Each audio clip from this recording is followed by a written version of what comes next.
He's frozen. Chris, do you vote in favor of the agenda as presented? Yes, sorry, Yes. I don't have audio Okay, coming motion through carries. unless you unmute, by the way.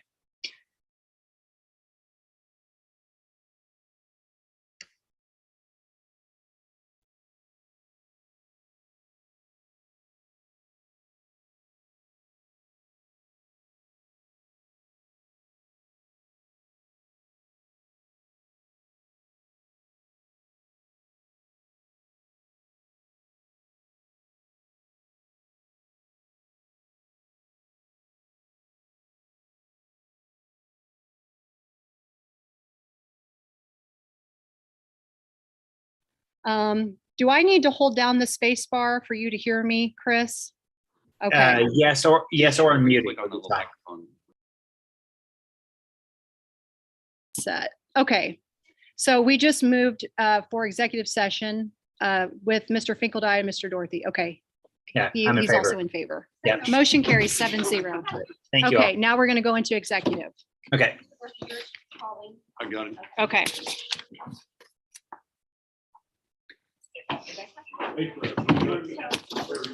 I got it. No, really, No. you shouldn't have to do that. Okay. I'll try to fix it while you're out. I Okay. had it all set and apparently something's happened since then.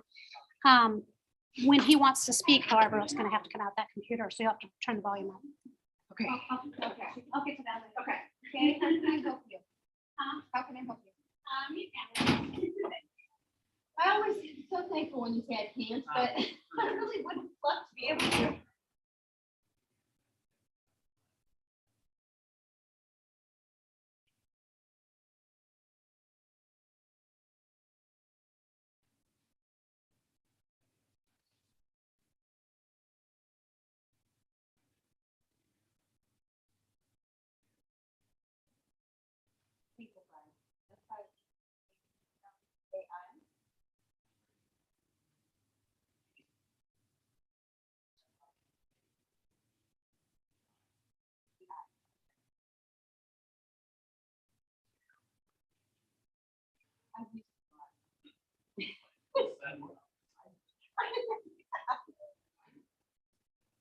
I'm like, I have it on a sticky note, right? Dang it.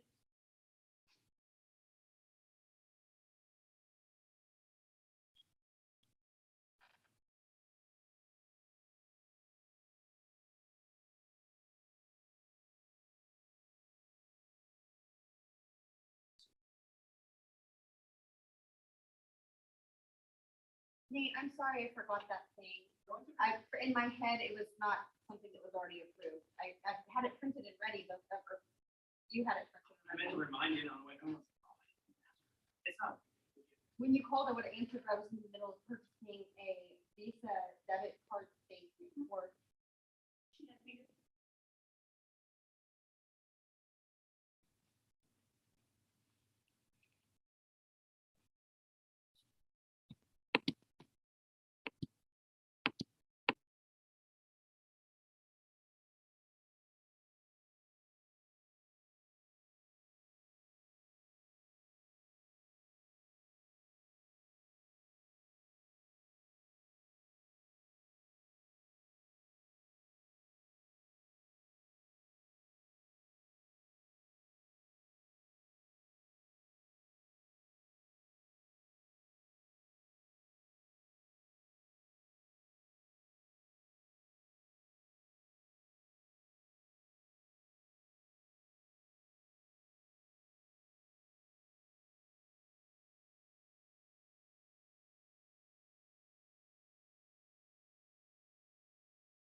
I'm sorry, Chris. That was an executive session motion. I'm not used to having to, okay. That was an executive session motion with Mr. Wallsmith and Mr. Dorothy for a student matter pursuant to the exception under, okay. I'm in So, favor. Is there a second? Kelly seconded. All those in favor? Thank Aye. you. Aye. All Aye. right. Sorry, I didn't realize I was going to have to run this from here. That's my fault. No, Okay. we'll get it figured out, Kelly. Don't worry. We'll fix that moving forward. 7:25, see you in a minute. So we got to figure out a way for clerk or tech. That's not going to be sustainable. I can pull it off for tonight for a special meeting, but I wouldn't be able to do that for more complicated. I know my limitations.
I could talk for days until you tell me to.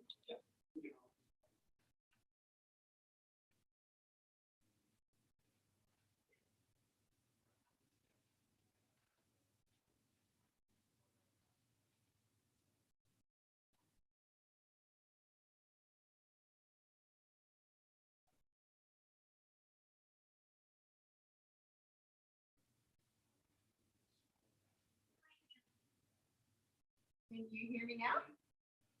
How about now?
Yeah, this one was.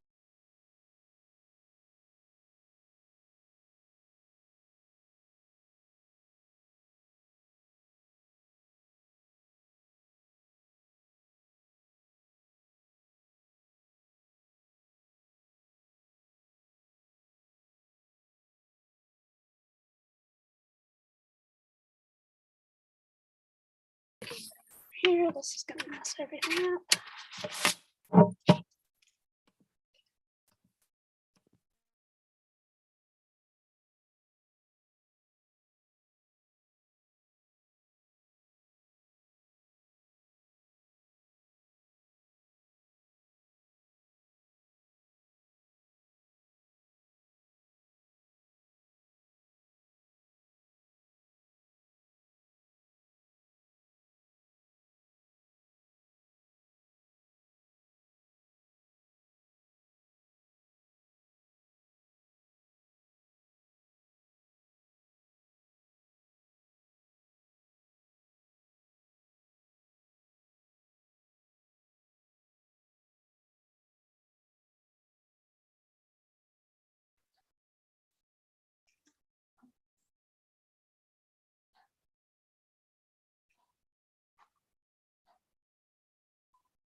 Well, we have an item of business Oh, you're first right. with the Kansas Department of Transportation. Gotcha. Okay. We will. I'm gonna unmute.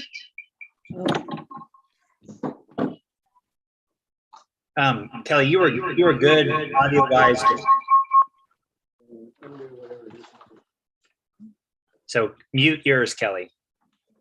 Okay, Yeah, there you go. Great. Okay. good. Okay. Always an adventure. Okay, thanks for patience, everybody. At this time, we will go ahead and move on to new business, which is the Kansas Department of Transportation bicycle grant that was sent over from Mr. Wallsmith with that information. It was very similar to how the junior high presented their grant. So in order for that process to be moved forward, we would need to vote in favor of a resolution of support through a formal motion.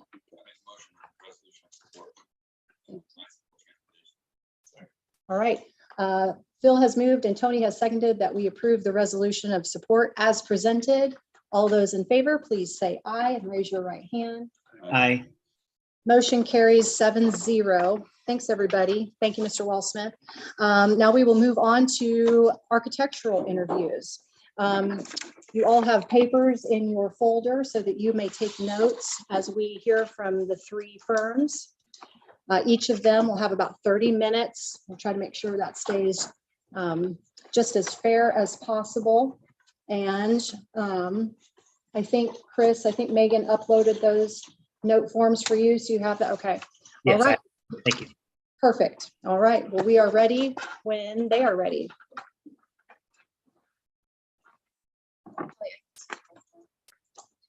So if he says, there's a computer in the back of this thing, you can't see, so I can see it. Oh, okay. Perfect. Oh, thank you.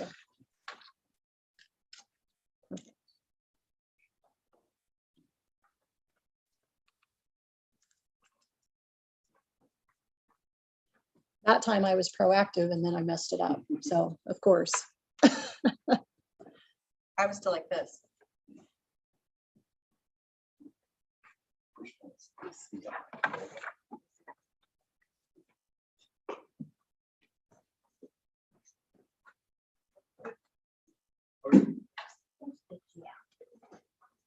This us.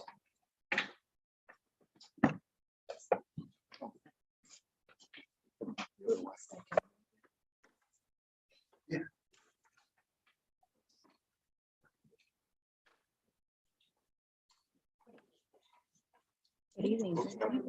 Thank you. And I don't have to put this here, I can leave this. No, no, no, you are just fine. Okay. Going that way. Oh, I've got a power button. Pardon?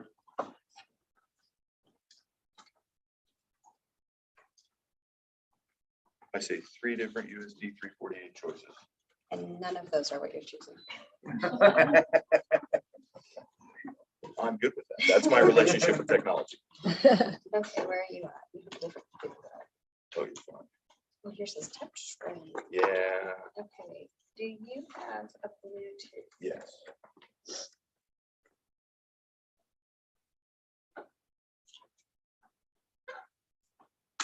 At least the air conditioning is working well there. It is warm. Yes, It's a toasty one out Yes. there. Snuck up on. it did. There we go. Let's Really let's- just let's decided let it not do to have its thing. spring. Just, Although I think it was probably gonna take us to that. yeah, was it? It just felt miserable this down. morning. Oh, it's I fine. don't- We're gonna load I this. sweat by the time I walk On the away. windows. Well, We're gonna try and add through I Bluetooth. left early this morning and drove to Hillsborough, Kansas. And it was like a whole other weather situation happening I there bet it is. for state No, I music don't. contest and then zipped back. So it Or was four. different in all three Oh, man, places. it was And just in none of those situations was I comfortable. Wasn't nice, yeah. It was just a different brand of miserable. Yes, yes. Well, how'd your team do? It was our music group and they did very well. Excellent. They were I can get supposed to that. to perform in Andover a couple weeks ago when the tornado hit. Oh, And so the entire state music It will festival work with the other was circuits we've within got 2 in the weeks' time actually. recreated and put in an Believe it or not. entirely different location. So Hey, Dom, I'm gonna use your laptop. yes, all right. Glad I brought it. If you have an Apple device, then you can just use the other. Unfortunately, we don't. Well, then I don't think you have one. Give me one shot. Okay. All right, one shot. What do we do? We all had to learn from home for a while, so I've had to do the tech support for a little bit now. We borrow that. It's not a. Right there.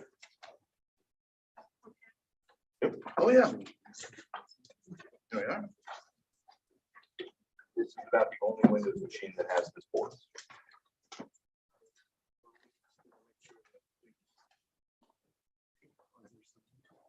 I don't know about that. yes. Okay. Yes. Oh, Yeah. They were really hard at regionals. I was really surprised. after, Okay, because the last thing we're gonna try is just gonna put it on your computer. Even the There's some front drive. was like, I thought they would be a little more gracious with the first one. No, say there was so. only one vocalist who made it our regionals, I mean, which is unusual for us. We had a lot of instrumental groups go. I say thumb drive it is. Thumb drive it is. Yeah. Thumb drive I it don't is. know what the- There's a reason I brought it, then you've got a copy. Oh, even better. So can I hijack the computer that you get on the projector? Absolutely. So that's on the. This doesn't have to be yours. I'm gonna hit save first. That's fine. and That's a then good plan. absolutely. Instrumental. I think Let me our just brass close. ensemble made it. Think that- I mean, I know they made it, but I don't know. Right. that. Okay, we're gonna do it this Really way. cool. Perfect. It was at Taylor College. in When Hillsborough. you're in, and then- 2 hours and 45 minutes, central Kansas, nothing around. It's like in a Flint Hills desert. There's like nothing there, but a really pretty campus.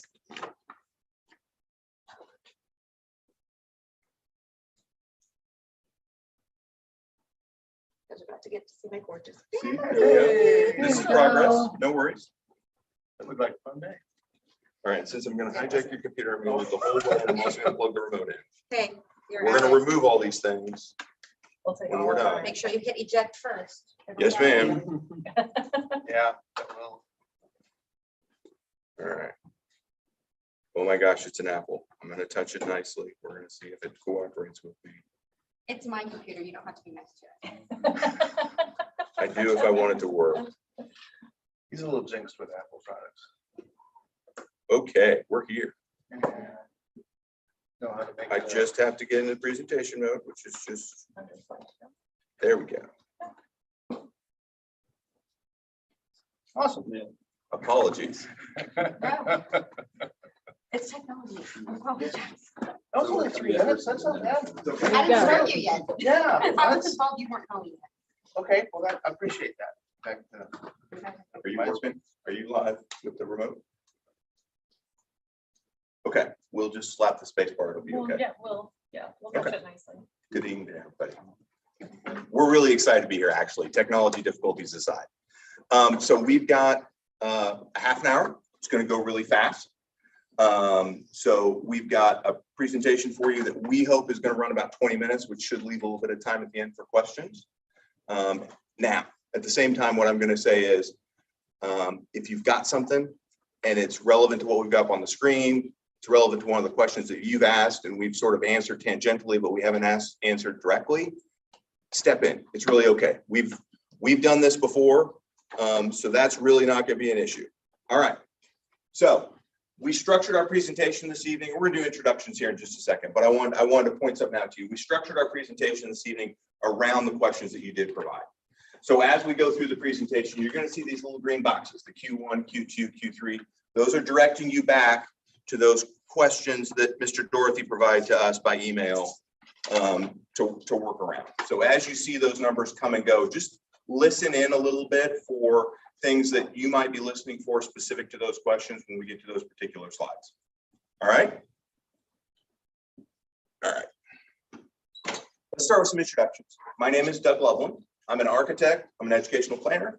I'm also a principal and a partner owner at ACI Boland.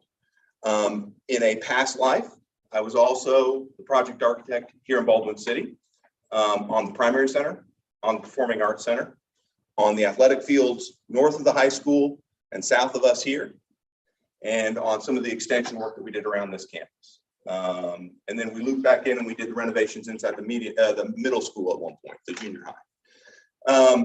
But I grew up in Douglas County.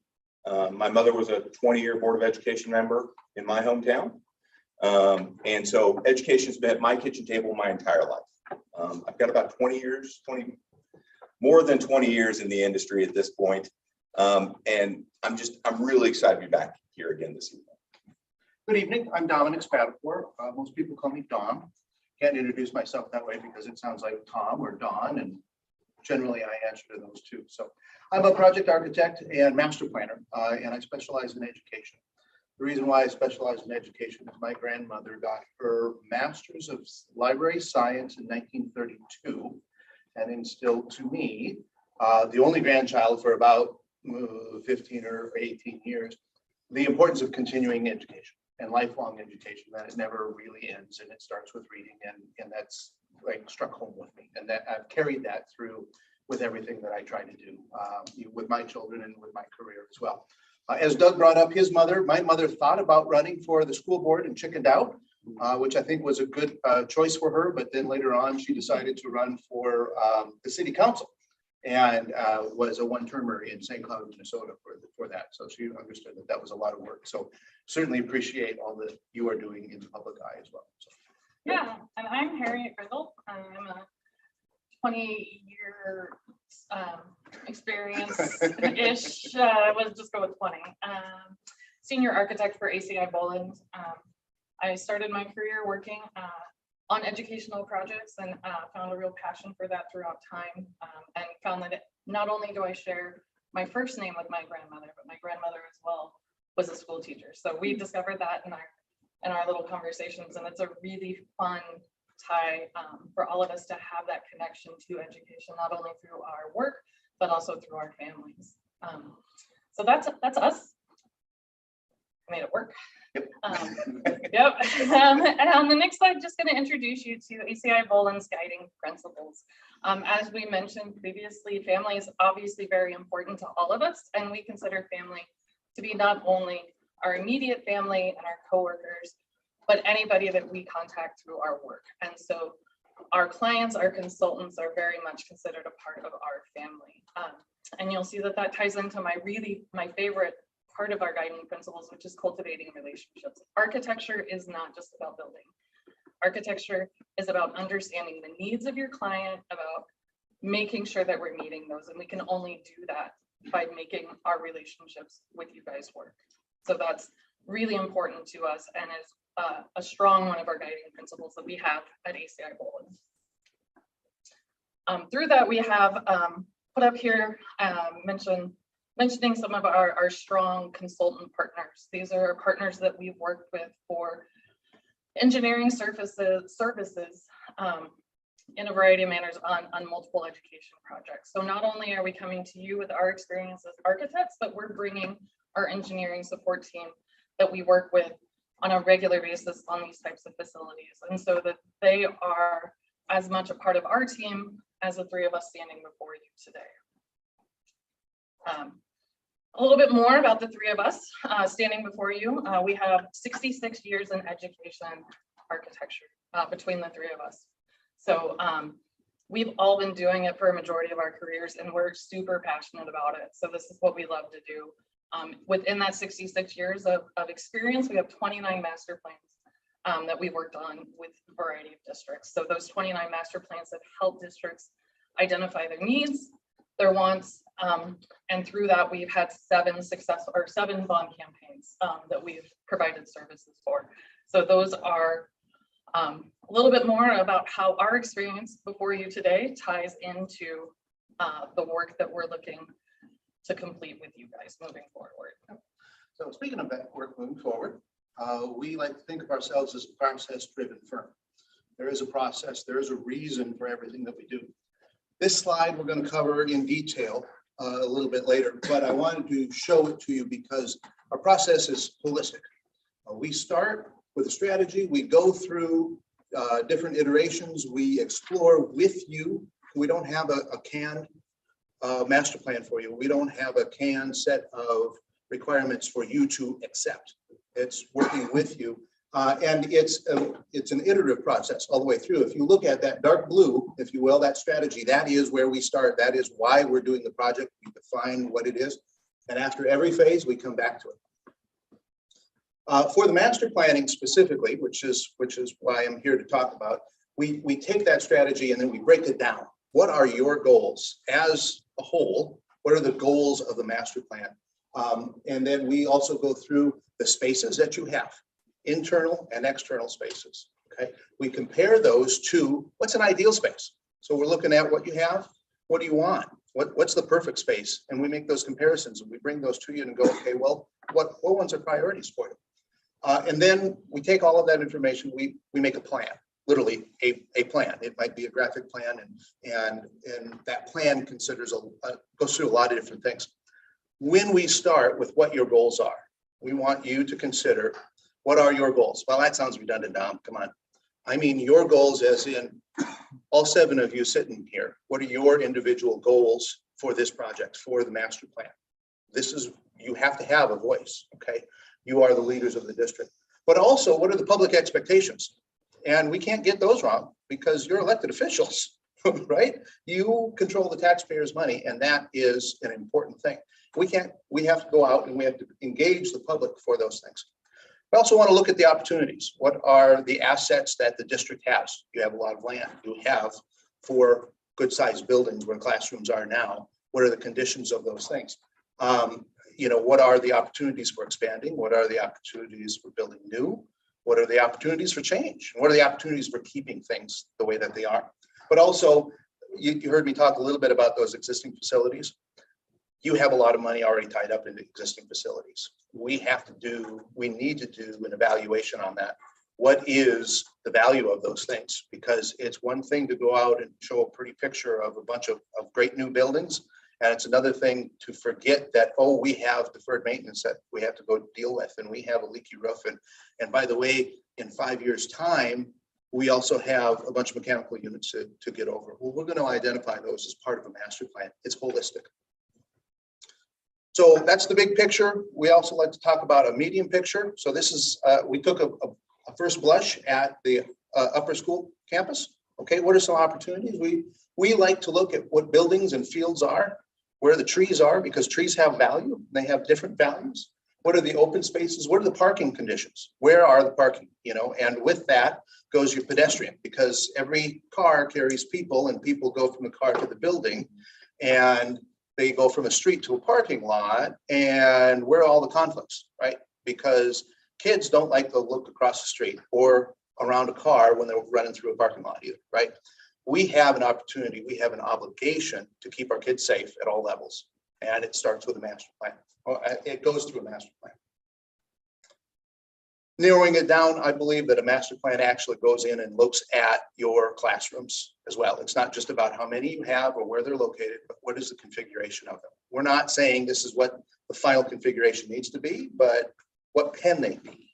Okay, and what idea here through modern learning, through new ideas and collaborative teaching, what ideas work in the buildings that you have, and what ideas are flexible for how you teach your kids, and that's incredibly important. So master plans go from the big all the way down to the little. And I actually have I like to have a lot of fun with this particular slide. We're talking about one particular educational concept. And it's an educational concept that's emerged in the last 20 years when we talk about purposeful spaces for collaboration. But despite the quality of the photos, one of those is a renovation.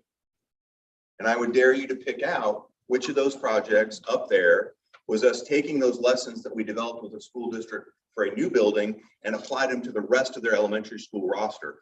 Because two of those pictures are of a particular district, and one of them is a renovation and one of them is a new building. And if you're curious, the far right is a renovation, and the one next to it is the new building that established the thinking that we had to then apply throughout the rest of the district.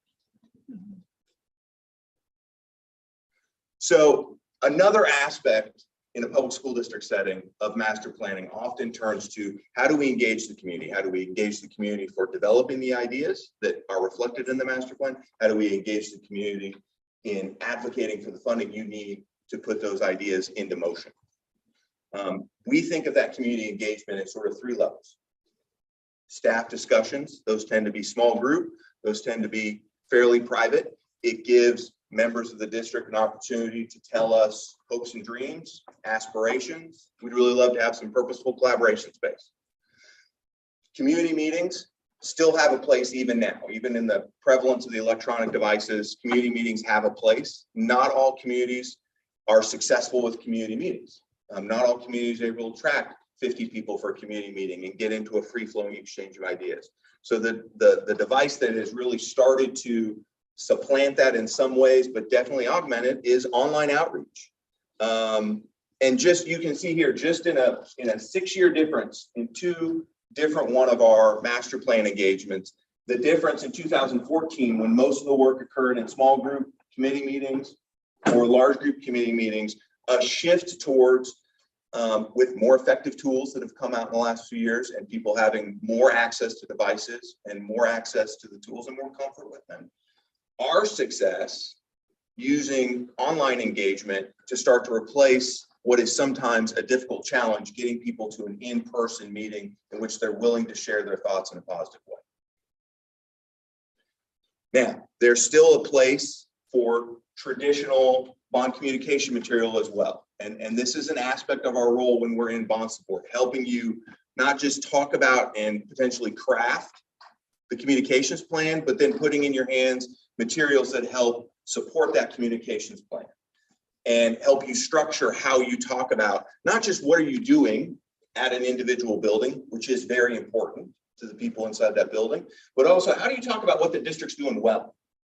How do we talk about successes here in Baldwin City and why you feel comfortable asking for the public's trust to enable you with millions of dollars to continue to improve the schools here in Baldwin City? Now, this same material then gets replicated online because we live in an electronic world. So I'm still a big fan, and actually these boards are replicated in one of the photos in your leave behind. I'm still a big fan of, yes, kiosk boards in the entryways of schools for parents to see as they come in and out of the building, or posted as that particular client did, as banners out in front of the building where people see it even if they don't leave their car. But also replicating that exact same information electronically for those who engage with the school district electronically. One of the things too that the electronic outreach really has helped us with when we're gaining community engagement, they start to buy into the bond before we even start talking about a bond. They feel like they have a voice in it. And the more input and the more feedback you have, the more likely that is to be successful because they're happier voters. Right, so Tom mentioned that we're going to come back to this slide, right? So this is our process wheel slide. This is, we've talked about your master planning process a bit. We've talked about how we support during the bond campaign. And now we've passed your bond, right? So the funding line, the black line on our process wheel is where we are now that your bond has passed.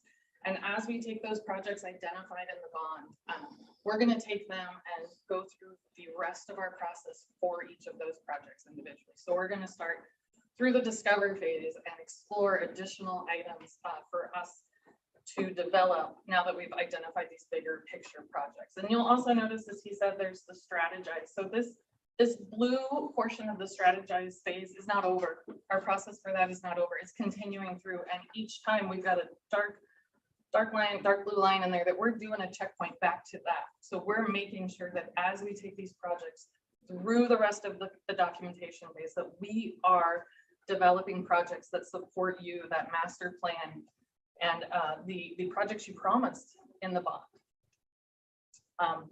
Here's an image. This is an image showing that we've taken those ideas that Dom showed earlier in the space utilizations, and we're showing a way that we can come in, and this could be a new building, could be an existing building, but what we're showing is we're taking those ideas and we're now making those into spaces for you. And we can do that with what I like to say is the 6 surfaces of a room, you know, your 4 walls, your ceiling, and your floor, but we can also do that with furniture-based solutions. So really exploring how we can bring what people think of as traditional architecture, the built 4 walls, floors, and ceilings and roofs, and maybe mix it up a little bit, make sure that we have the right furniture. You know, if this room is going to be used for the boardroom, make sure that you're not having to pull in foldable tables and chairs to use it for that. How can we make sure that those spaces that we've identified, how you're using them, can continue to serve you and your district, as well as fulfilling the promises of that master plan in the bond phase. So this here is just showing how we can take those, do that with furniture, with walls. So before, one of the questions in the list was, so how much of this do you do in Kansas? So since 2012, 51% of our revenue inside our Learn Studio has been from Kansas clients. That's a mix of public school district work, a little bit of private work, and some higher ed work. But 51 cents on the dollar of everything we've done in the last 10 years has been in Kansas. Now, amongst that, and this is the one that I have a little bit of fun with, so I'll leave this up for just a second. In the last 5 years, these are the types of projects we've been doing. And I do enjoy these numbers. The 21 athletics fields kind of blows my mind a little bit. But when you sit down and count them, 21 athletics fields. The one I'm proud of is that 93% bond success rate. And I will say that 93 is not 100. 93 is extremely high. I'm very excited about 93, but I'm challenged that it's only 93. And the things that we bring to the table in terms of the communications planning, the bond engagement, and the way our master planning process engages with the public is how we attack that 93 and continue to bring it up. And that's my challenge to my team as we go into master plans, to not lose track of the engagement, because the engagement is where that comes from. So you also had a question about fees. These are very general. I didn't put an asterisk on the screen, but these are very general. What I will say is most often, I prefer to have a range of fees based on the size of projects. We can be more efficient and therefore we can have a slightly lower fee for larger projects. As the project gets very small, sometimes it's got the same number of steps as a slightly larger project. And so sometimes that fee has to go up. But if I have to put a single number up on the screen, the starting point would be 0.4%. So 0.4% of the cost of the overall bond as passed for that bond support master planning services. We don't choose to take on all those services as that number comes down. For renovation design work, 7.25%. For new design work, 6%. That includes our engineering teams as well. They're inside those numbers. And Mr. Dorothy, I'm going to leave you with this when we're done on the thumb drive. Thank you. So we're 18.5 minutes in. We're doing okay. I want to leave you with these 4 thoughts before we open it up for questions. So why are we coming here tonight to talk to you about hiring ACI Bowl? 1, that regional planning experience. The conversations that Dom has been having tonight, conversations that I've been having tonight, that breadth of experience, helping public school districts work their way through these processes with an aim towards improving the way they teach their students and the way they arm their teachers with facilities. That's our role. I don't change the way you teach. I arm your teachers with facilities. The bond development expertise. We're very proud of it. I talked about that 93%, but there is a little bit of a science to it. How do we walk our way through that process? How do we have the conversation with the community? How do we not spoil it before we've ever really gotten started? Partner-led process. One of your questions is, what's the involvement of a partner in your projects? Harry and I are building projects together right now that I'm the partner in charge of. Yet I'm also an educational planner. All of our partners at ACI Bowling are involved in the entire length of projects, myself included. I am an educational planner by avocation, but I'm an architect by avocation as well. Now, my role changes over time. Educational planning, communication planning, I'm heavily involved. Dom and I are working together. As we start to get into the design, Harriet and I are heavily involved, but as we start to get into construction, Harriet starts to become the day-to-day contact, in part because we have to be responsive to contractors. We have to be respectful of their time, and honestly, we have to be respectful of their bid. And so Harriet becomes the primary point of contact as we move through construction for availability and the ability to answer a phone call. But I'm still taking field visits with her. I'm covering a meeting for her tomorrow because she's going on vacation and she sent me a list of things that I'm supposed to talk about. But partners are involved throughout the length at ACI Bowling. It's one of the things we're extraordinarily proud of. And finally, long-term relationships. Why do long-term relationships matter to you? Long-term relationships to us are a representation of our service to clients, the quality of the design that we provide, and the way that we help guide them through their journey. So with that, questions? I just want to build on what you said about long-term relationships, in terms of its importance is really we're here, when we're done, these projects are built, you guys have a question, you want to know something, 5-10 years from now, we're going to be there to answer that question for you. We're not going to hang up the phone just because we don't have a contract right now. We're going to help you identify what that next step is for you guys. So that's really important to us. It's part of being the family. Yeah. I mean, that's why I work at ACI Bowling, is because we're family, and that's what's incredibly important.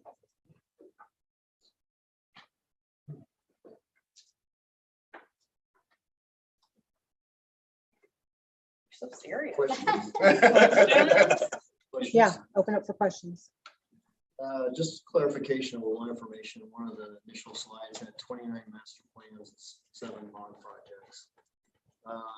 And then this collage slide, it's also in our row here, that seems to be a lot more than 29 master plans, and 93% was mentioned of bond success rate. So I guess what I'm just kind of getting my arms wrapped around is approximately how many you've been involved in 7 bond projects.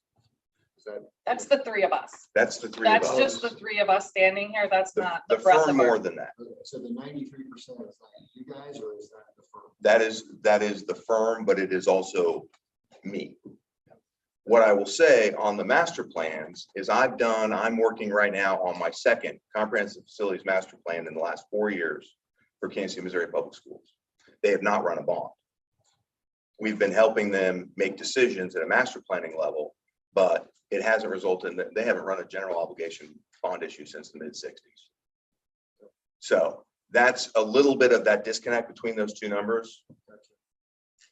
So 51% of your revenue is approximately. I didn't run, so that was in the last 10 years. I did not run a project number. It is, It's a pretty good amount. yeah, no, it's going to be in the, I'm going to hesitate to put a number on it because I'm afraid I'm going to give you a number that you're not going to believe. I will say this. So over 10 years, that's at least 50 projects, but I don't believe it is 100. But that's 10 years. Yeah. I think your always question was specific. to five. And part of it is the scale of them. So one particular client may spin off 5 projects. One may be the big project. The other 4 may be the support projects.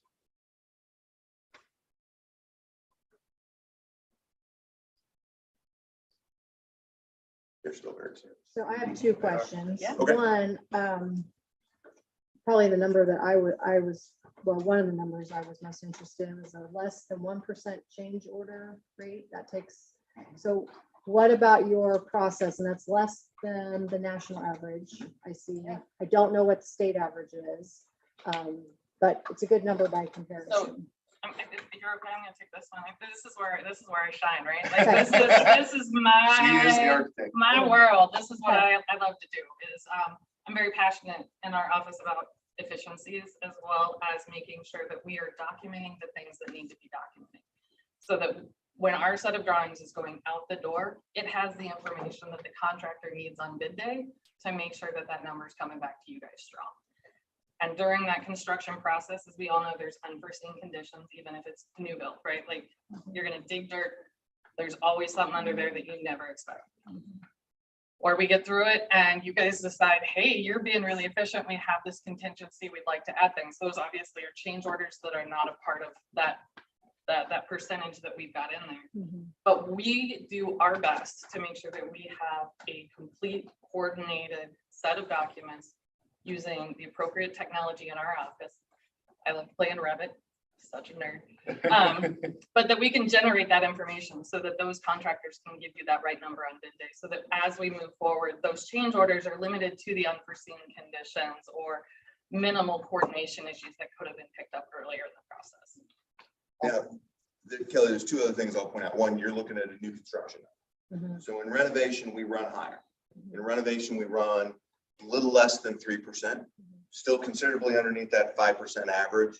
But 1% is a new construction. And then the other one is that's, we've got that phrase in there attributed to the design team. Those unforeseens in renovation catch us all. I attribute that to the architect that touched the project before I got there. One of the other things that I kind of jump on here too is in that process wheel, when we come back to strategies, what are the overall goals? And we touch on it after SDDD, CDs, we make sure that the things that are important to you, the goals that we all agreed on are in those documents. Because there's nothing worse than getting out there and walking through the building and it's half constructed and say, well, what about this thing? I don't see it. Where is it? Right? I mean, nothing worse than that. So our process really does inform that as well. It really helps us. You had 2 questions. Was that both of them? Well, I want to give, that was the most important one, so I want to give others a chance. Does anybody else have questions? Okay, well, it's not meant to be a trick question, but it helps inform me. It's a question I like to ask of people. What has been, without getting too many specifics, but what kind of challenges when it comes to renovation do you feel like are your strengths in terms of those creative types of solutions where you have groups of people that are not architecturally savvy Right. here and present, but have these ideas about what Yeah. things could be, how. So I think that for me, like the strength is really information gathering, right? So we're going to do our best to identify all of the information we have about those buildings that doesn't require destructive demolition, right? So, doing our best to gather that information, making sure that if we're taking walls out, we're not going to make the roof fall down, or that we're not going to cause additional structural reinforcement costs. So that's where I think we shine, is that we can take that information, interpret it, and put forth those answers back to you that say, yeah, this is going to work, or no, it's not. But if that is the concept you want, we can do that over here. This is the part of the building where that fits in, if that concept is super important to you. And then as we move forward and those things are discovered, that's where that relationship building comes in, right? We've got our engineers, we've got our contractor on site, and we're saying, hey, this is different than we anticipated. Let's put our minds together in the room, find out the most cost-effective solution so that we can come back to you guys, give you your hopes and dreams instead of crushing them, and making sure that we can deliver on that project that we promised you. So, and the thing I'd add on to that is that clarity of goals, that strategize phase that we keep checking back to, that's a significant part of this, because having a clear understanding of what we're trying to accomplish really helps us be better informed when it comes time to mold that into, for example, an existing building. And if the goal is not a larger classroom, the goal is giving it that communication door to the hallway so that the teacher has the ability to blow open the fourth wall and give them some ability to move around and break out in small groups out into the corridor. That's a lot easier problem to solve than I don't have enough room in my classroom. And so that checkpoint with those goals is really important because it keeps us focused on the important things as we're learning more about the buildings and finding out, for example, it's going to be really hard to make that room bigger. Yeah. And renovation is a lot of what I've done. It is in my 20-ish years that I've been an architect, it's, learning, understanding code and understanding the implications. You've got your wired glass here. That's no longer a thing that happens. And so, but when we start to mess with those things, understanding the implications of what has to go back there. And those are the parts that our experience in this realm really allows us to do that in a conversation rather than taking 4 days to research it. Chris, do you have anything?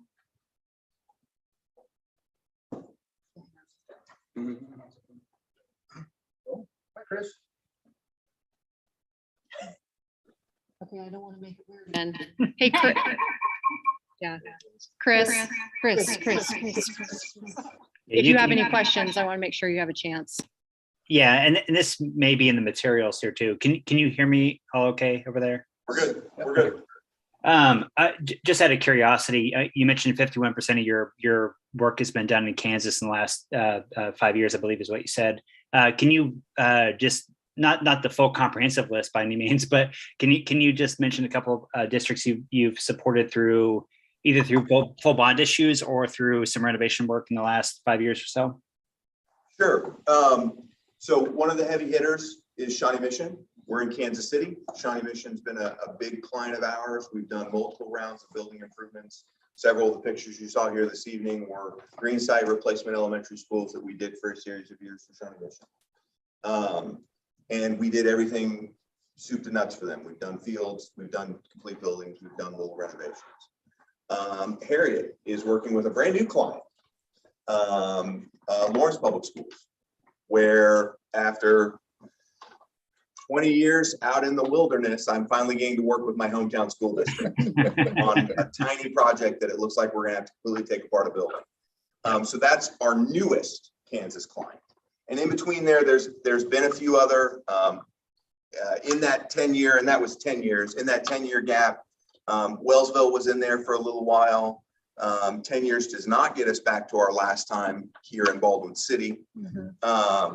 And then it also includes some higher ed support.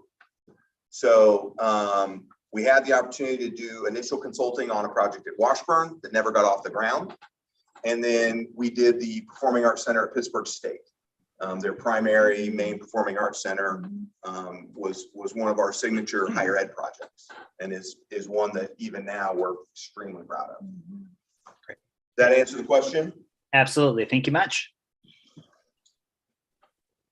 I don't know that I fully asked my question. Did I get it? So you guys clarified, you've done 7 bond. How many of those 7 were successful for your team? I have not had one fail. Our practice has had them fail. I understand.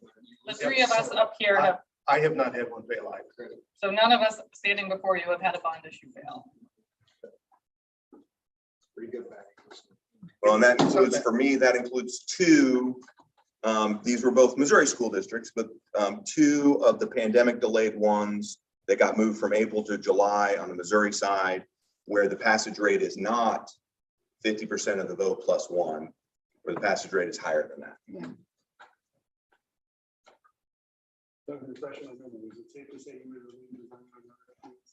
Yes. Yes. Except for that ceiling. I'm still mad about that ceiling. I mean, that's all dependent on whether or not you like Yeah, it. dude. Yes, I will.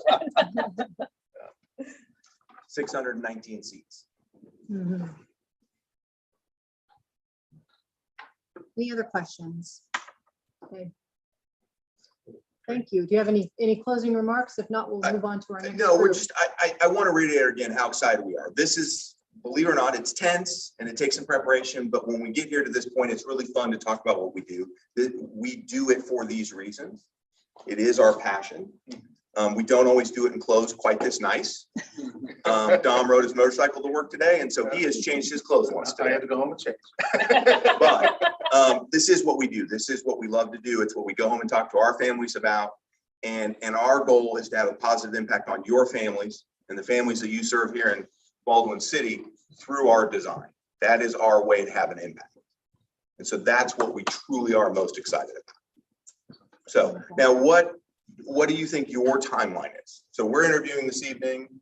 I feel like you've probably got a couple of other interviews. What do you think your timeline is? I think the board intends to, we have a regular meeting is next Tuesday. And it is on the agenda now to discuss this that night. Okay. So we're going to be listening to 3 different firms this evening. And then I think the board will then have a chance to think over the weekend. And then I believe Tuesday night, we'll try to make a decision on who we're going to go with. Okay. All right. Well, then we're going to get out of your way and not hold you up. Yep. Thank you very much. Yep, sure do. Thank you. All of you. I look forward to talking to you on Wednesday. So all the fee structure was designed around the project that takes place. What happens if for some reason the project doesn't go If the bond doesn't pass. or whatever? I mean, so is there a fee then? So 2 things there. One, I do not charge my public school district clients if bond issue does not pass. That is my commitment to helping you get your bond issue passed. So that same price for a couple of attempts is what the contract will say. And then if the projects don't happen, then there's no design fees to be charged. Cool. I appreciate the little extra time tonight here too. Thanks all. Appreciate it. Thank you very much. Disappointed about the Thank you stock. very much. I appreciate it. I had some surgery yesterday, so it's recovering. Fair enough. It doesn't have a brim. I'm gonna fix it. I find fedoras go straight. Great to see you again. It's good to see you. I think We COVID. Yes, great to meet you. Thank you very much. Thank you. I appreciate it. Thanks for the opportunity. Presentation for season. All right. Thank you. I was Thank gonna you so much. suggest. Yeah, thank you so much.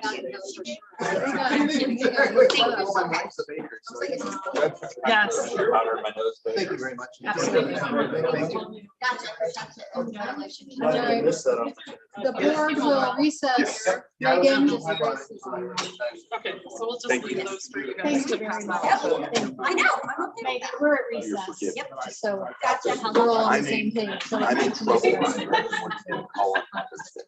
Yeah, that way it gives time for people to exit, It's come okay. in, powder It's noses. Yes. It'll cost you. My wife's a case of cat. Okay, so. Anyway, Okay. thank you very much for having us out. Well, thank you very much. Good luck and hope to do it. I appreciate it. Say while you're signing those, Yes, sir. I owe you I apologize. I did not notify you earlier. Oh, it's okay.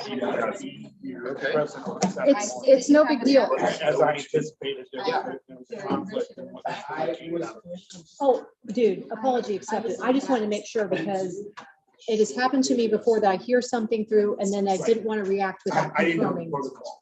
No worries. Who set it up. We've never done it And I thought before. I was just gonna be ignorant. Gotcha. Like you're just sitting there. Right. yeah. Yes. So I didn't know my time. No worries at all. Well, it's been a while. You know, it's one of those things you take for granted. So partly that's on me for not doing a better job of explaining what our role, we haven't been able to do it fully in this way.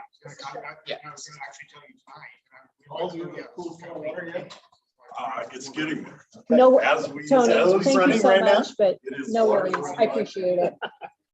I regret not being there. Mr. Lindsay, I must say, getting your pool finished. That really is like the in most, May when it's really the hot, it's much better than recognitions and October. commencement are You know what I mean? That would've just been a right. tease the whole It time. is. It is. I'm sorry that you can't be there, but hopefully it'll work out next year. Busy weekend. Yes. Oh, I've been struggling. You enjoy going in the hot tub when it's warm out? Not so much. I was wondering today, like, would it be fun to go in the hot tub tonight when it's 80? Not as much. Yeah, the contrast is important. It's better when there's, it's a little cooler. Oh, my God. These are pretty high level discussion. Tell Tony the other day, I ran into a real first store. Right. I discovered I couldn't charge my car and run the hot tub at the same time. Yeah. That is just unacceptable. I'm gonna start a. Right? You can look for my GoFundMe next week. That's hilarious. Well, as problems go, I suppose that's a pretty good one to have.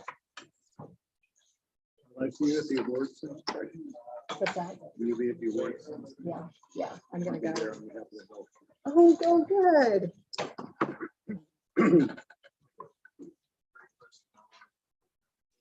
Yeah, it's just like, wow, this is the week. This is blowing my mind.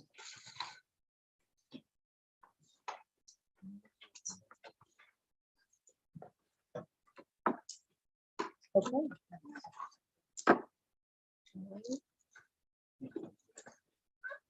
Is this everyone represented, just the two? Yes. Okay, all right, we'll go ahead and call this meeting back to order.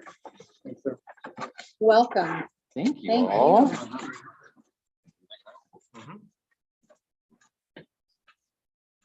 Well, if you guys are ready, we'll go ahead and get started.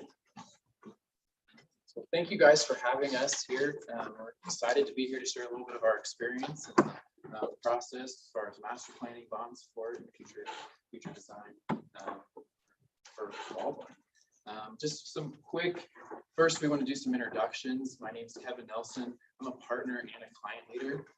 Been with Hollis Miller for 16 years, dedicated my whole career to education design. And what that means as far as client leader is that I'd be one of the main points of contact for your district, for any of our design services, from architectural design, from master planning, from educational planning, all the way down to furniture. And we also have structural design and graphic design in the firm. So I would be that main point of contact to kind of connect you back to the resources that we have within the team. We have about 118 design professionals in our firm. And so we have that depth of knowledge to share with your district. Every single person within the firm focuses on education design. And so we made that decision several years ago where we said, this is our passion. We want to follow our passion, be able to really serve our clients well. And so everything we do is 100% focused on education. Out of those 118 professionals, I did want you to meet two with me tonight that would be integral in that. design process for us. And the first one I want you to meet, unfortunately couldn't be here, but Dr. Michelle Shady did do a short little video to just kind of share her experience and what her role would be on the project. Hi everyone, my name is Michelle Shady, and everything that I do at Hollis & Miller is focused on learning and research. So I was really excited to be able to talk with you guys about how my role impacts the planning and design process, but I ran into one problem. Our daughter's graduating from the University of Minnesota tomorrow morning, and so I couldn't be there with you tonight. So I hope this weird little digital divide will serve us well, and I look forward to being able to meeting you all in person at some point. First, the work that I do is really research-based. It's so important to me that everyone at Hollis & Miller leverages an understanding of all the growth and development that kids go through over various ages and how supportive spaces for both students and staff fit in. I personally have a doctorate in educational leadership, and that brings the ability to talk about elements of building culture and teacher leadership that impact schools, not just in the creation of new learning environments, but also in that tricky adjustment period as they start using that new space. And then beyond, when they really live there and live that out, they're going to experience a change, and so will their kids. It's a really important time to recognize it because we can talk openly about how to take an integrated approach to not just creating great new facilities, but ensuring that the mindset of the educators that are going to live in those aligns really well. So Kevin and Philip are going to walk you through the various steps of our long-range planning process. I love being involved early because it's a great time to talk about how much you'd like to focus on your long-term learning vision and instructional approach as you consider facilities. This is key because we have to create spaces that students and teachers feel comfortable with now, but also end up with something that can evolve with your community over time. And so beyond that, I'm also here to help with the data collection process, working to understand the unique views of learning, and that includes both experiences and environments from your community, your staff, and even your kids. It gives us a really cool interconnected thread of understanding and also helps us to identify any gaps in the understanding or maybe perception issues that we might have that you can start to address before that upcoming bond issue. Recognizing that we only have a short time tonight, I'm going to wrap it up. I love being able to connect with educators to help support the implementation of their ideas for learning during planning, and then continuing that as I work with our teams during design to make sure that all that awesome data and planning work that we did create really impactful spaces for staff and kids. Thank you so much for having virtual meet, and with that, I'll turn it back over to my team. We love having her part of the team, so you guys can tell. I'm Philip Kordenke. I was born and raised in, I don't know if you guys know where Hiawatha, Highland, Kansas is. So I was born and raised there, and then attended Kansas State University, got a master's of architecture there, and then lived a short stint in Chicago for a little bit. And from there, found my way back to Kansas City and found my way to Hollis & Miller, and have been there for 14 years designing learning environments. And 12 of those years, I was looking back on it as we're kind of looking at this, and have been working with this gentleman, Kevin, directly on a number of projects, and several of those have been master planning projects.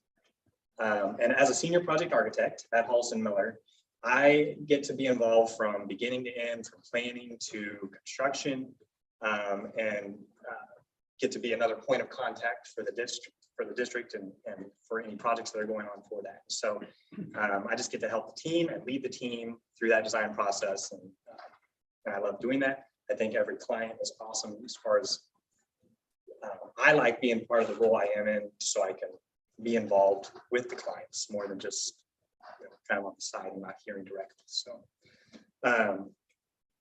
with that, tonight, we're kind of run through a quick, just kind of explain a little bit about who we are, and then run through our 5-step master planning process and how we might support a bond campaign in that process. And then kind of after touching on that, touch briefly a little bit on our design process. So if we were to go into a project, what would that design process look like a little bit before kind of recapping why Hollis & Miller would be a good choice.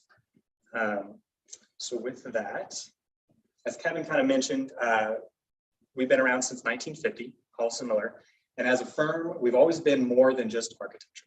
Started off with kind of an architect and engineer, but it's always been, even with them, it was about what's your passion?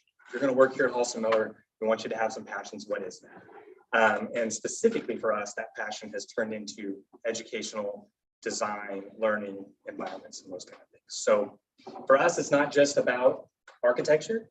It's really more about our relationships that we're forming. It's about helping communities problem solve, and it's about designing the future. And we design the future is a vision for us. It's a goal. It's something we try to aspire to.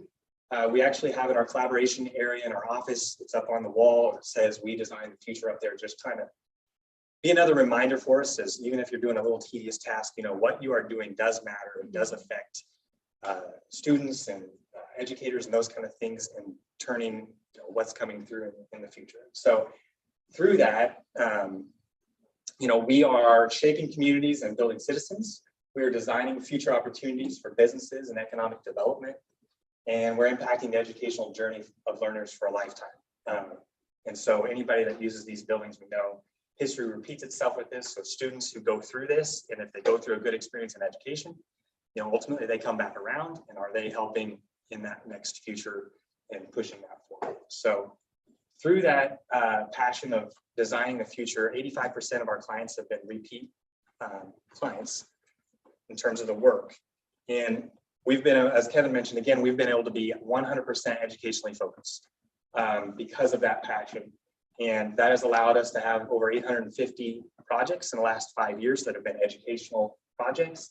And then over the life, about 100 master plans that we've been able to work on with various districts. And we've had the opportunity to work with some really good districts, local or from urban, rural, or suburban type areas. We've been able to work with them, and it's been very exciting. Another one of our passions, I'd say, is co-creation. This is kind of one of those pieces that keeps me wanting to be at Halston Miller, and that drive and that desire of, we don't come in with a preconceived, you know, here's our design.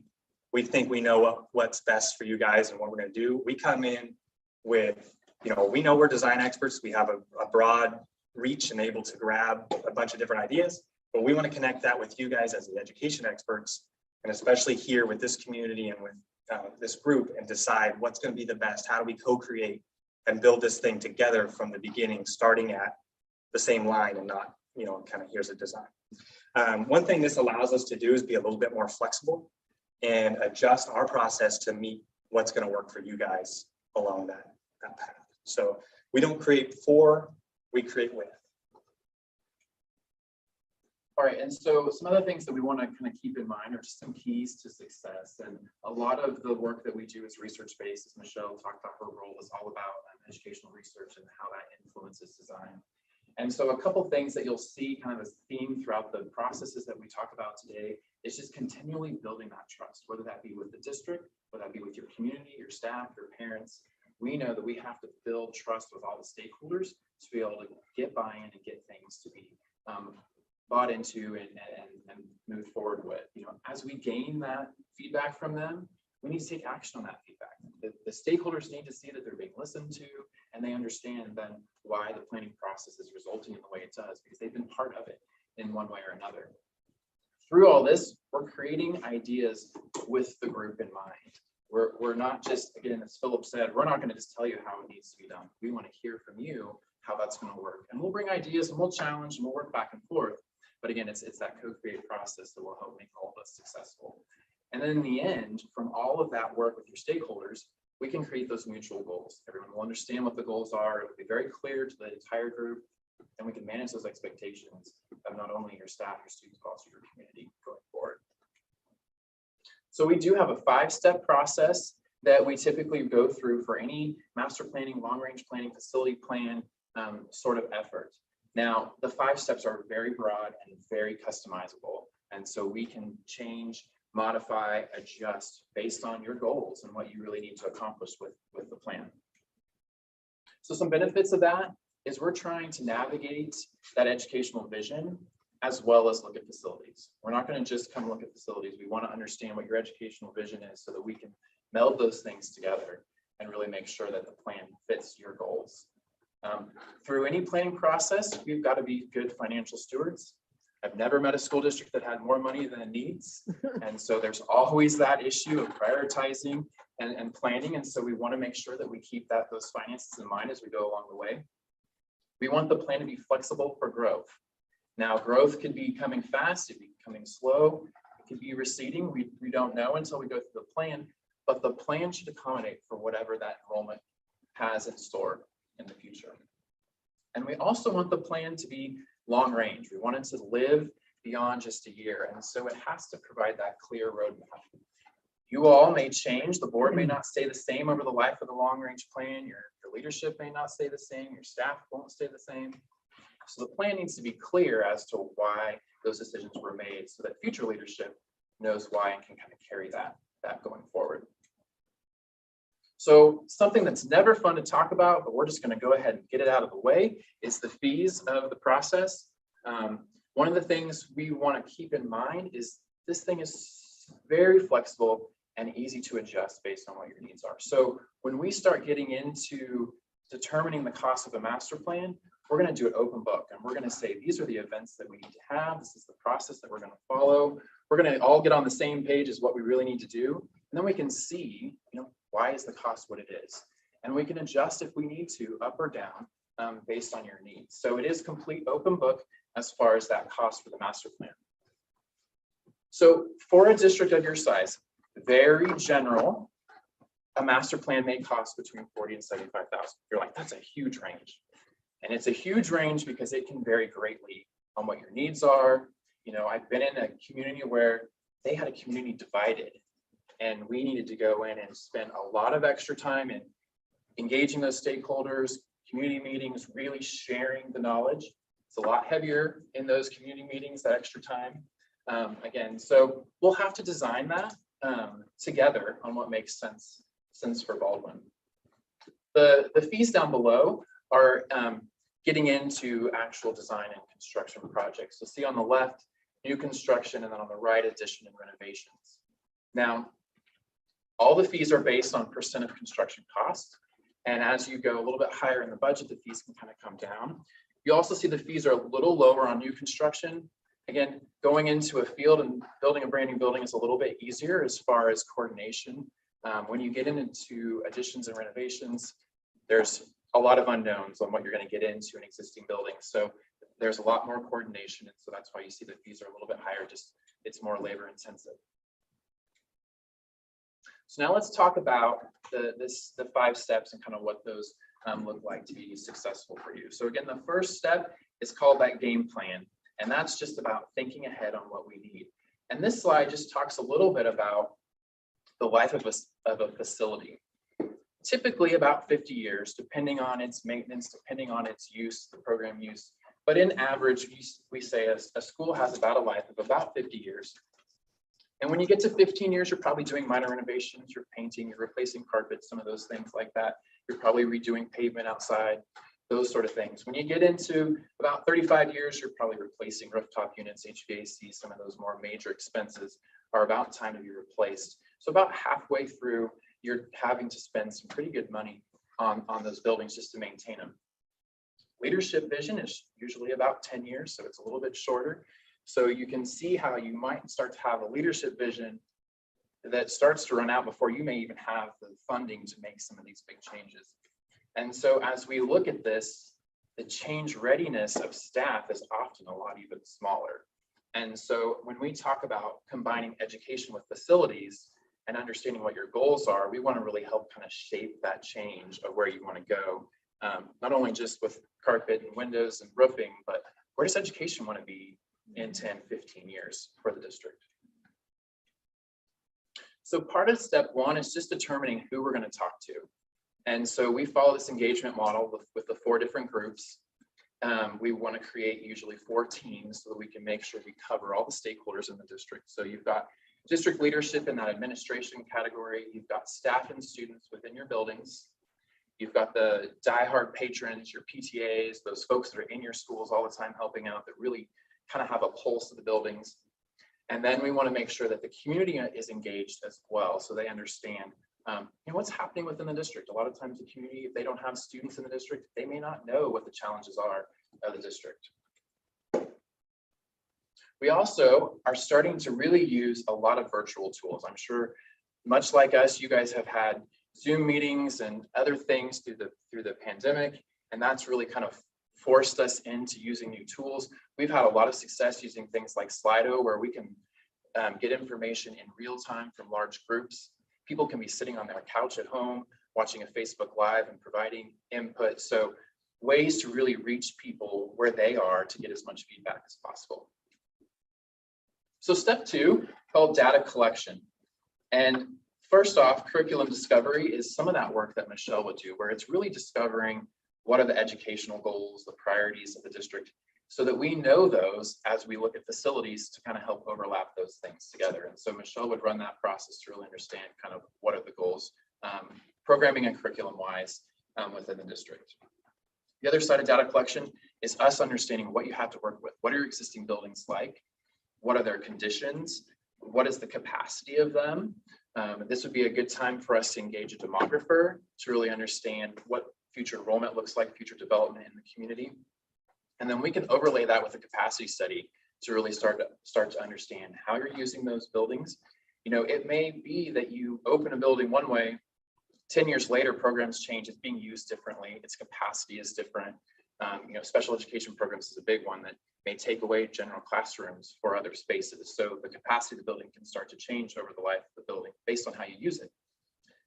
So we've put together those capacity studies, the facility assessments, and even site evaluations. If you're looking at new facilities or how to use existing sites, we would also put together evaluations on what that would look like.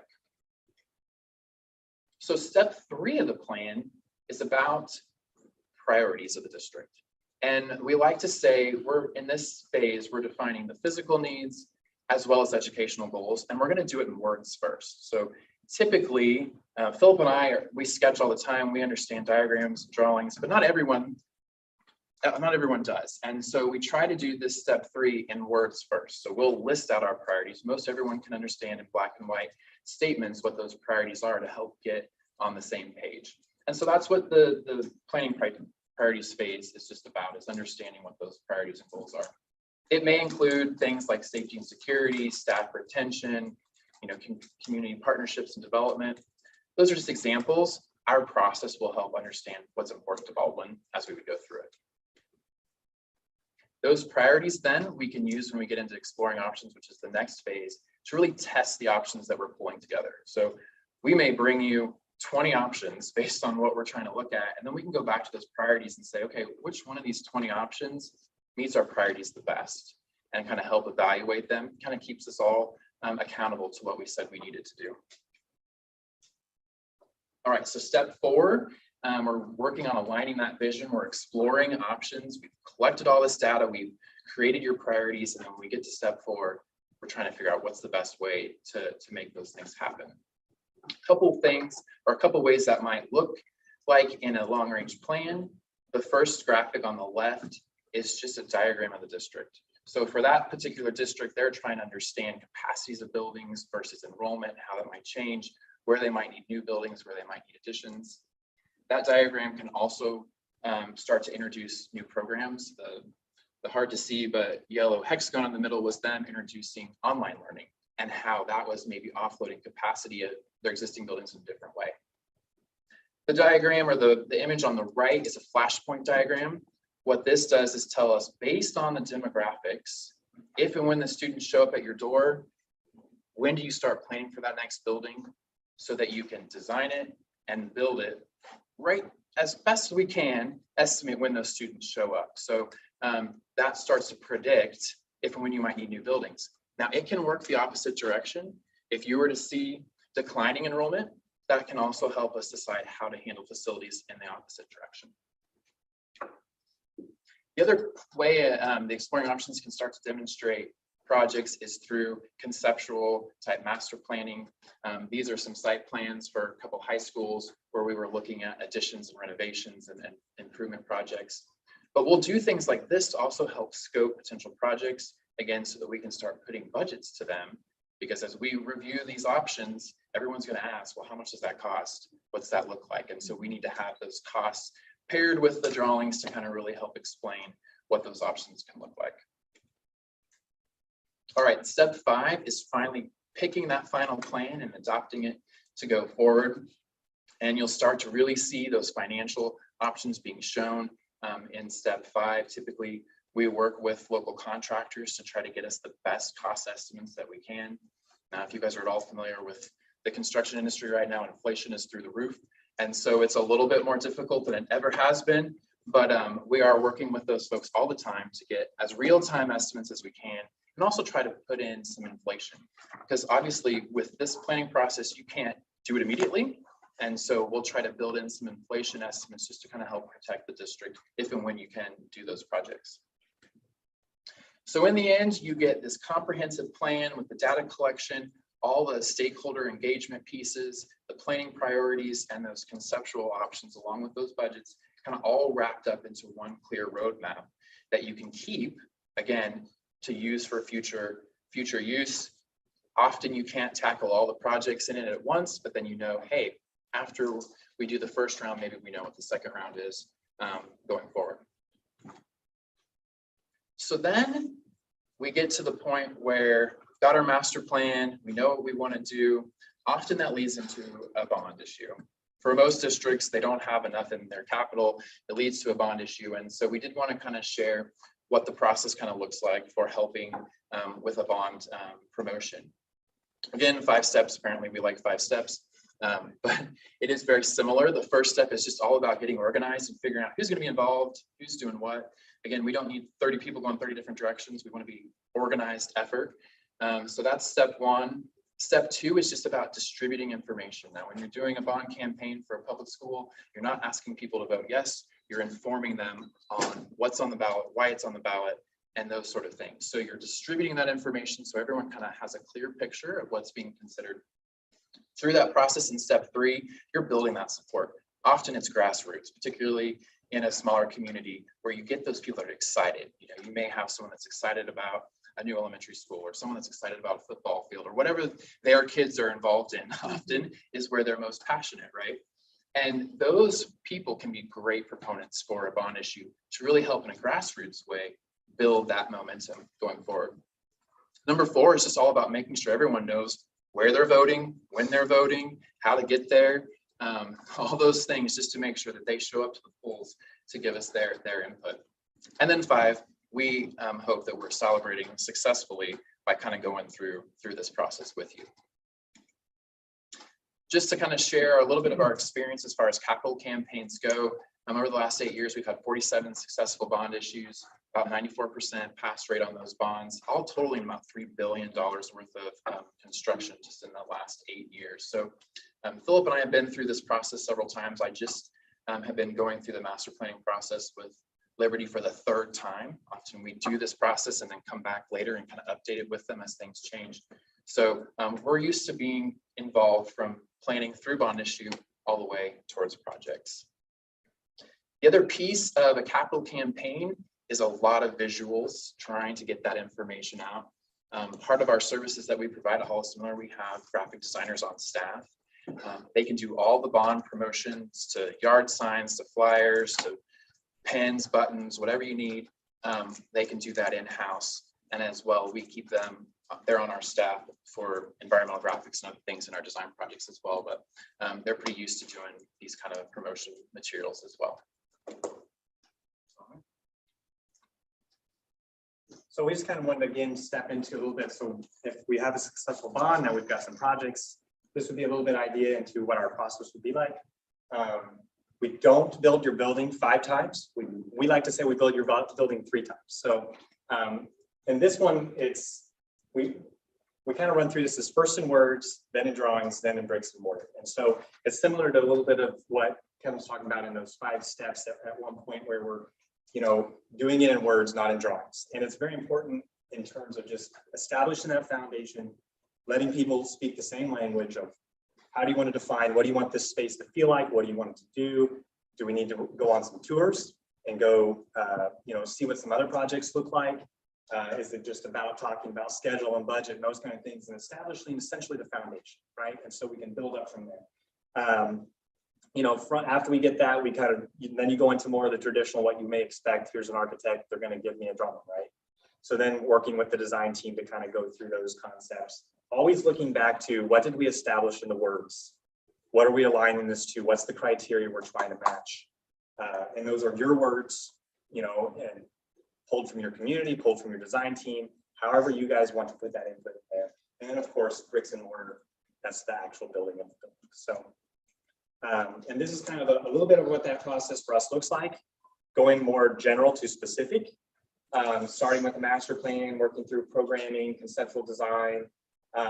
This kind of diagram follows, again, that idea of building with words first, then with drawings, and then you've got your bricks and mortar.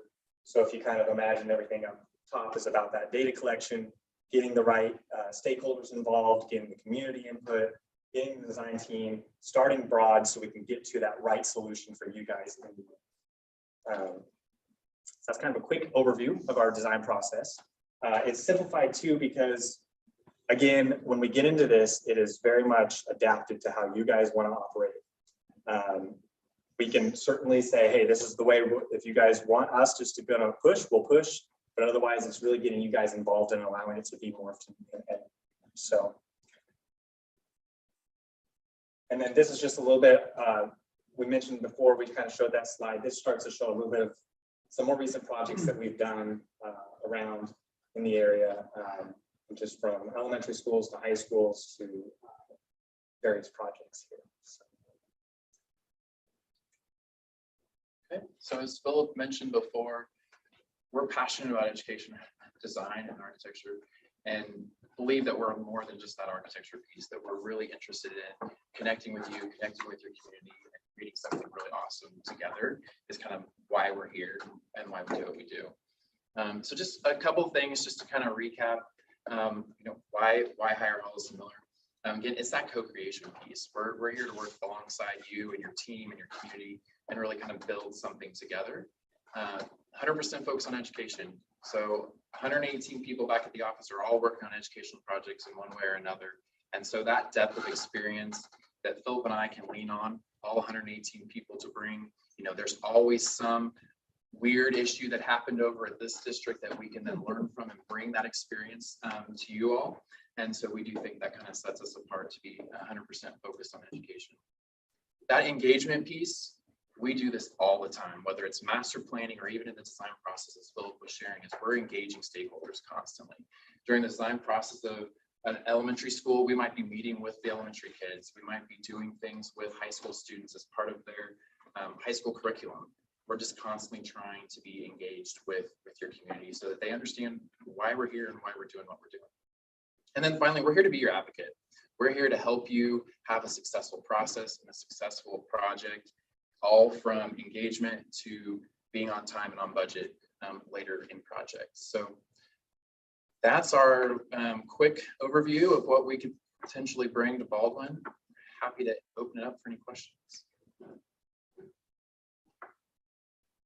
Questions. I have one. So, you know, with our master plan, I think we're still early enough in it that I don't know if we know what we really want to do, but I feel like I don't think we have a whole lot of new facilities that we're planning on building. And I guess me just being, you know, I don't think that we're talking about like building a new high school. Right. I think there is a lot of renovation kind of stuff that we're certainly talking about. But I think one of the big parts that, again, still kind of on the table early in the process is athletic facility, like a stadium for soccer and football. We don't have our own youth bakers. That was one thing I didn't see much. I mean, you guys, I mean, it's very obvious that you're very passionate about education, building kind of stuff. But I didn't see much in there about that. So you guys do you do much of those? You have done a lot of athletic facilities. Absolutely. We do all the athletic facilities as well. Philip did 2 stadiums, very similar up in Liberty not that long ago. Those master plan examples I was showing you for Park Hill are looking at modifying their stadiums as well. Currently, one high school has a football stadium, the other one has the soccer stadium. They're hoping to move to each high school having their own. Right. And so it would be kind of very similar to what you guys might need, is taking some existing practice fields and track and really trying to create something that's competition level that can host those meets. So certainly, yeah, we're able to do all that work as well. I figured that. Fair question. Yeah, absolutely. We didn't bring a ton of examples of work with the tight time. We wanted to be respectful to your time, but happy to share more examples as well.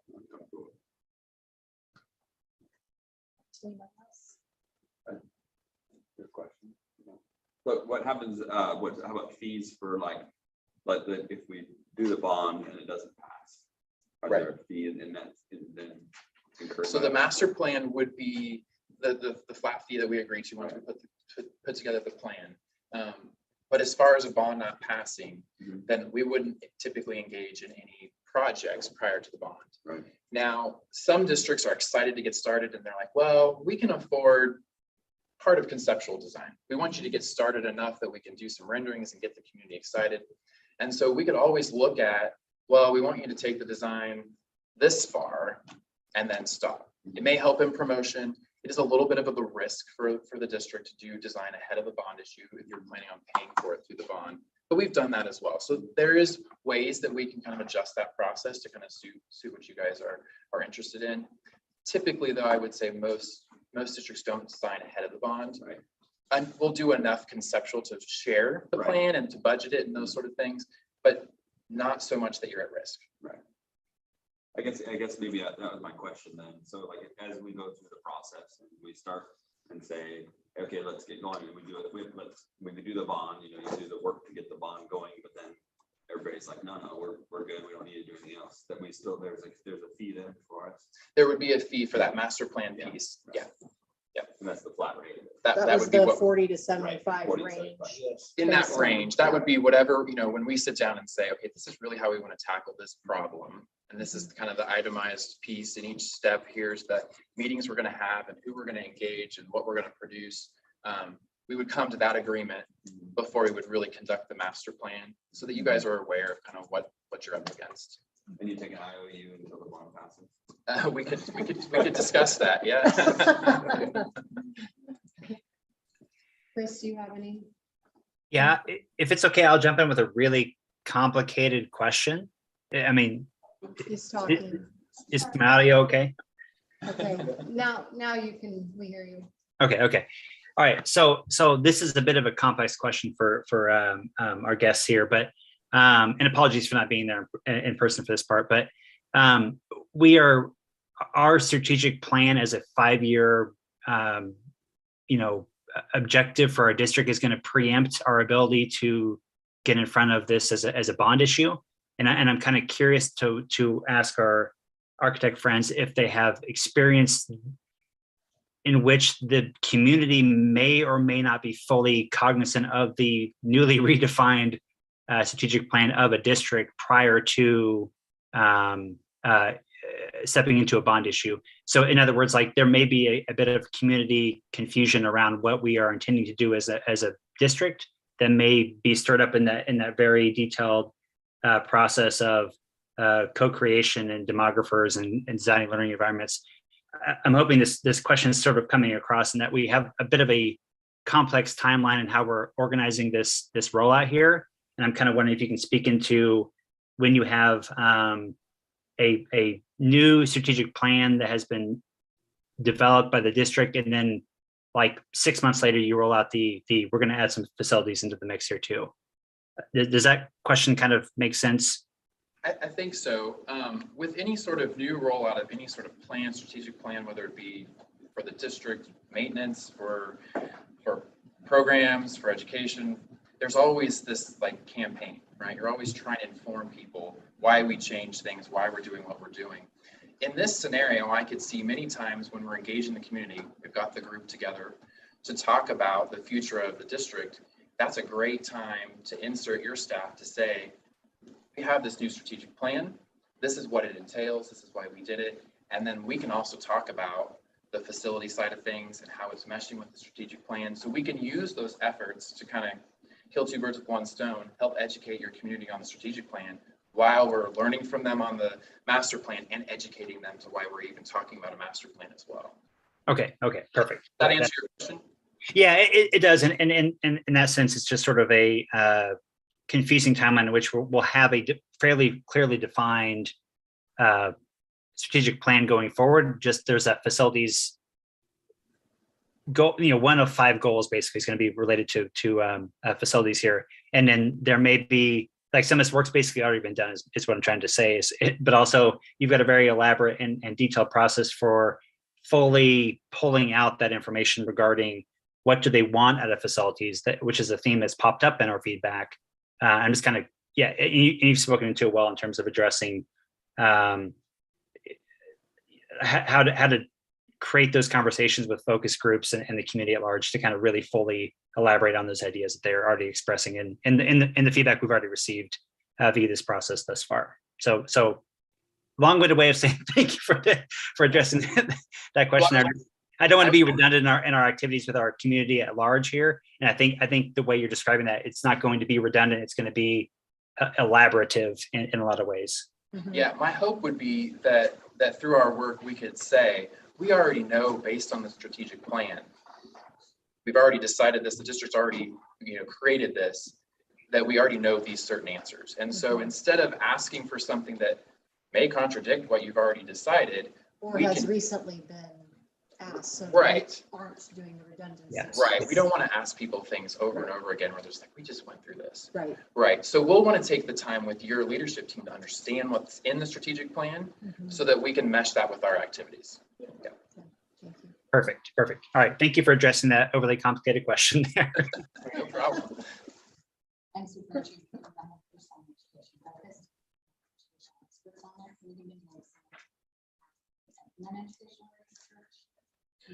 Of course. Yeah. So Michelle has her PhD in educational leadership. So she's leading our research efforts.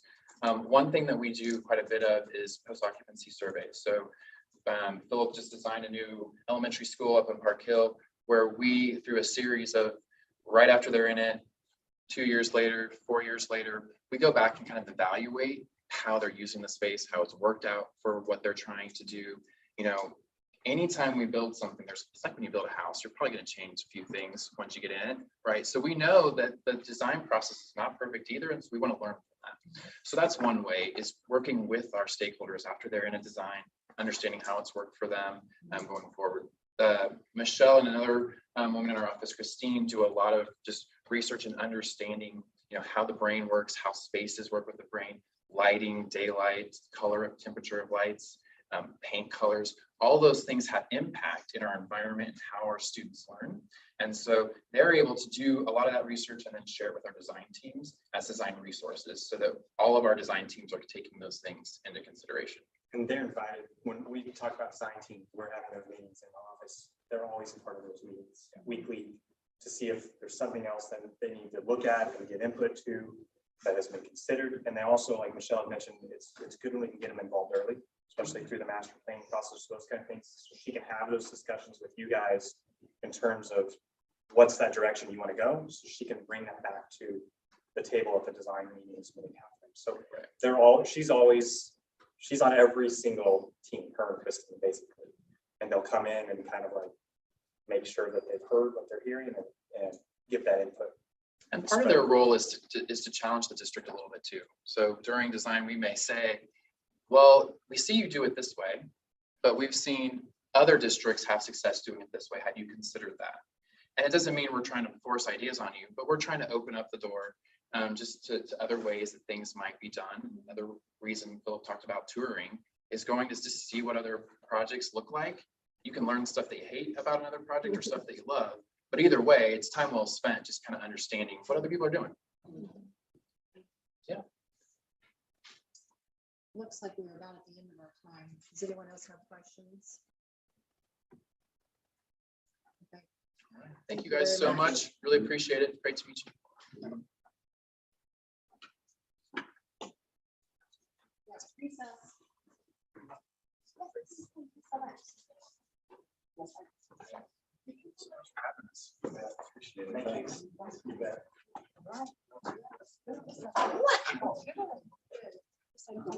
Thank you. Yeah. Oh, 8:55. 8:50. Thank you so much. I appreciate it. Okay, excellent. Sounds great. Thank you. you guys. Great name over there, by the way. Yeah, that's right. I'm a 1L I know, though. I was gonna say you're missing an L though. I'm a 1L, so I get spelled that way almost all the time. Oh, yeah. Take care, guys. Thank you. Thank I you. often wonder, I wonder if he wants me to put his name as Philip in the minutes instead. Who, me? Yes. I don't remember calling Philip.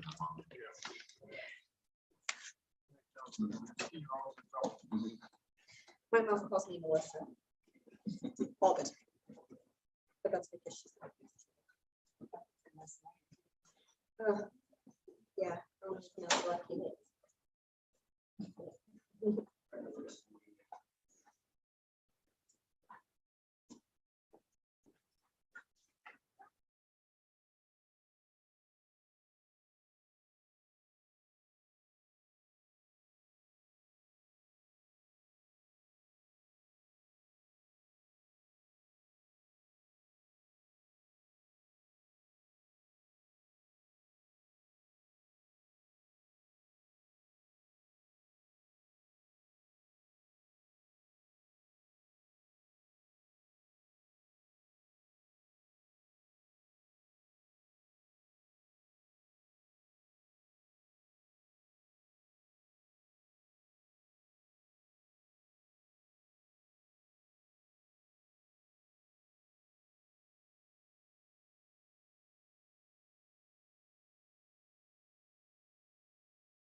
Okay, we will go ahead and call the meeting back to order.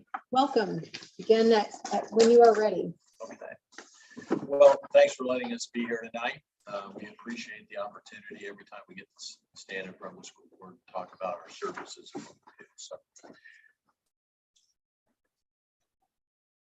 So we're DLR Group. You can see who we are on the placemat, leave behind. But you can, I want to tell you a little bit about DLR Group for those that may not know who we are. We do have 30 locations around the world, Kansas City, and of those 30 locations, those offices are just slightly at 100 or a little less. So we keep them small so that we can be nimble, and then we also can serve our local communities. One of the things that has made us successful is doing that, and you can see by our numbers that we are still ranked #1 in the world in volume of work. What that means to you is the value that we bring is that we have a forum across the country, across the world, where we are constantly every 2 weeks we have a conversation about things that are going on in different parts of the country. And I think it's very helpful for us to get that kind of perspective from small rural communities, as well as we just opened up construction on Compton High School in LA. So anyway, and we are a full integrated design firm. We have both architecture, engineering, so we have structural, mechanical, electrical, plumbing. We also have specialty engineers also, as you can see. ITGG is our technology group that works on all of our projects, as well as our acoustics and others. So I'm going to just, if we look at our competitors, typically in the marketplace, one of the things that I think we bring to the table is I think we have a trusted relationship with Baldwin City since our first bond issue 12 years ago. and have been working with Paul and the boards through those years.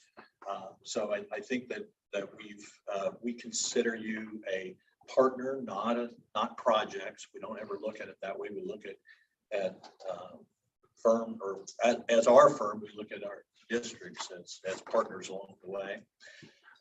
We work in Kansas, Missouri, Arkansas, and Oklahoma, and we do at least 60% of our work in the Kansas marketplace. So we are focused on Kansas, and most of our staff are on the Kansas side. So we have educators on staff. We found out 8 years ago that sometimes we were probably a little bit egocentric about what we were doing architecturally, and were these really working? Were we engaging students? Were we engaging teachers? And so we went out and said, let's do our own primary research. We did. We really realized that we needed to have educators on staff, and then now we even have architects who were former teachers, and so it's even better in that way. So. And I talked a little bit about the integrated design with our engineering. They all sit right next to us, and we can talk about whatever we need to.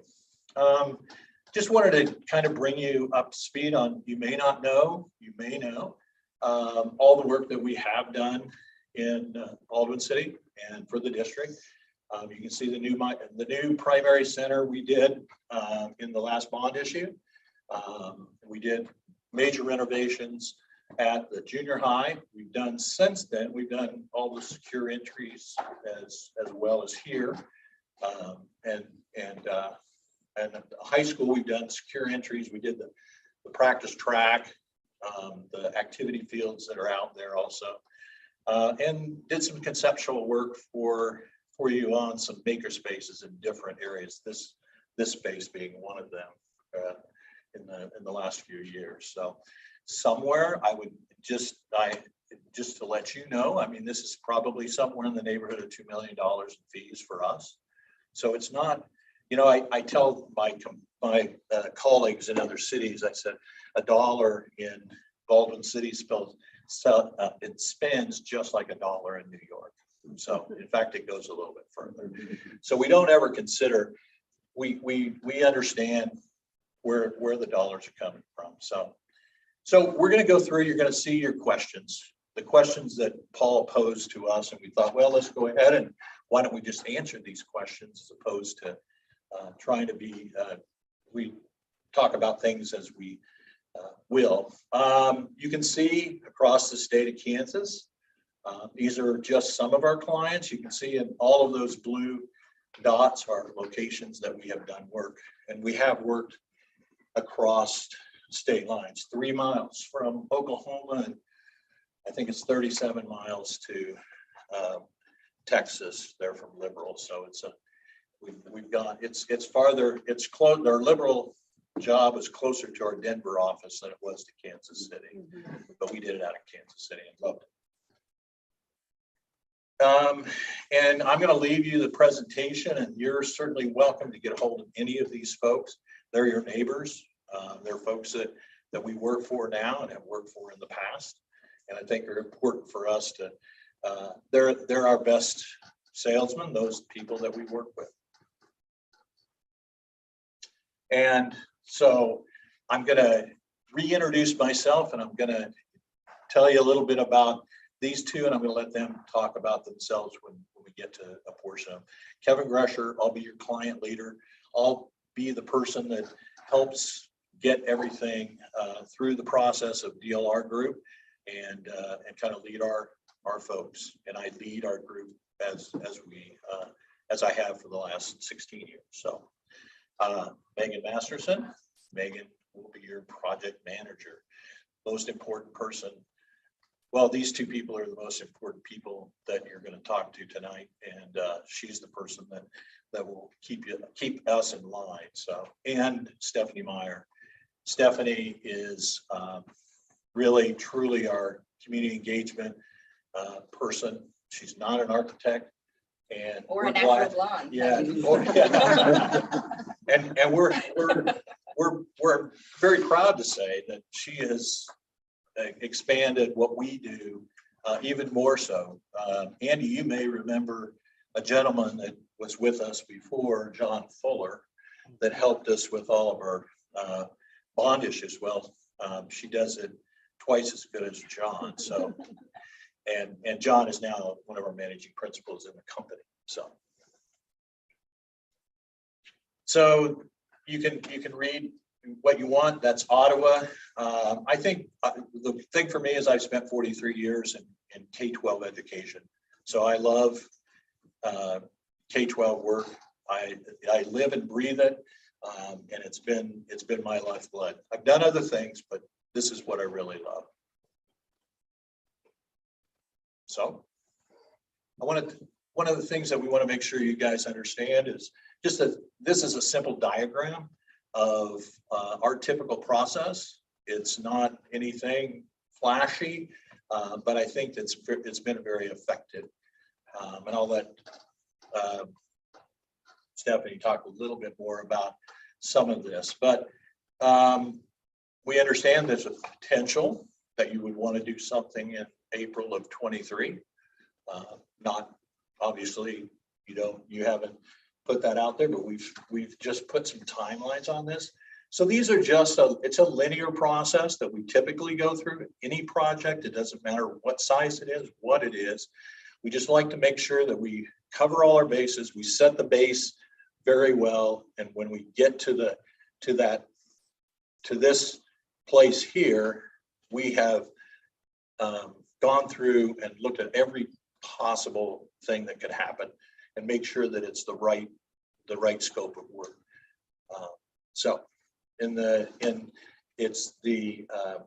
I'll talk a little bit about the first three phases, and I'll let Stephanie talk about 4 and 5. So engagement is us pulling everybody together, making sure we get the right people in the room when we're talking about what you want to do. That may just be the board, but that may be also community members. It may also be administrators or teachers, students. So we'll make sure that we go around to all your facilities. We're lucky. I think one of the things that we bring to the table is a slow learn. I mean, it'll be a low learning curve because we've been in every building. We've looked at every building. We've either helped repair or helped talk about things or added something. So we're very familiar there. And so collecting that information, it gives us a great base. And then we like to get to this phase, this phase 3 here, which is discover and dream. And some of that is looking at other facilities. It's also looking at, depending on what you're thinking, what are maker spaces looking like? What are collaborative work environments looking like? What are sports facilities at the high school level looking like? So that's the kind of thing that we do. A little bit of divergent thinking, a little bit of convergent thinking, going out a little bit, thinking a little bit more than what you might have thought. And that also brings to notions to everybody about, well, maybe we should be thinking about that. And then bringing it back and with a little bit of research a lot of times that will help you make those decisions. So with that, I'll let. Yeah, excellent. Thank you. Yeah. To talk about my favorite part, the bond campaign. I know it's all of yours as well, I have no doubt. But as Kevin said, I'm Stephanie Meyer, so not an architect. I have spent the last 20 some years working in politics. So I've helped with campaigns, run campaigns at the state, local, and national level. I actually have kind of sat where you sat. I spent 2 terms as a local elected official just down the way in Shawnee too. And my term ended a month and a half before COVID began. So I like to think I am the smartest politician ever. I dodged the whole thing. So kudos to you all for your work there. But beyond that, so with DLR, I run the campaign program, but also the community engagement piece of it, which really starts now, especially if y'all are talking about next year and really continuously, both during this process, during the campaign, and then throughout. We really work hard to make sure your community feels like the project is their own. So to do that, as Kevin talked about, we do a lot of research leading up to it, understand a lot about your building, start putting together some potential ideas for what a scope of work might look like for a bond, and then we take it to the community. So what you'll see here is an example of that. We do a really fun activity with your community visioning group. It's called Build a Bond. And it sort of gives people individual pieces. It's like a board game effectively.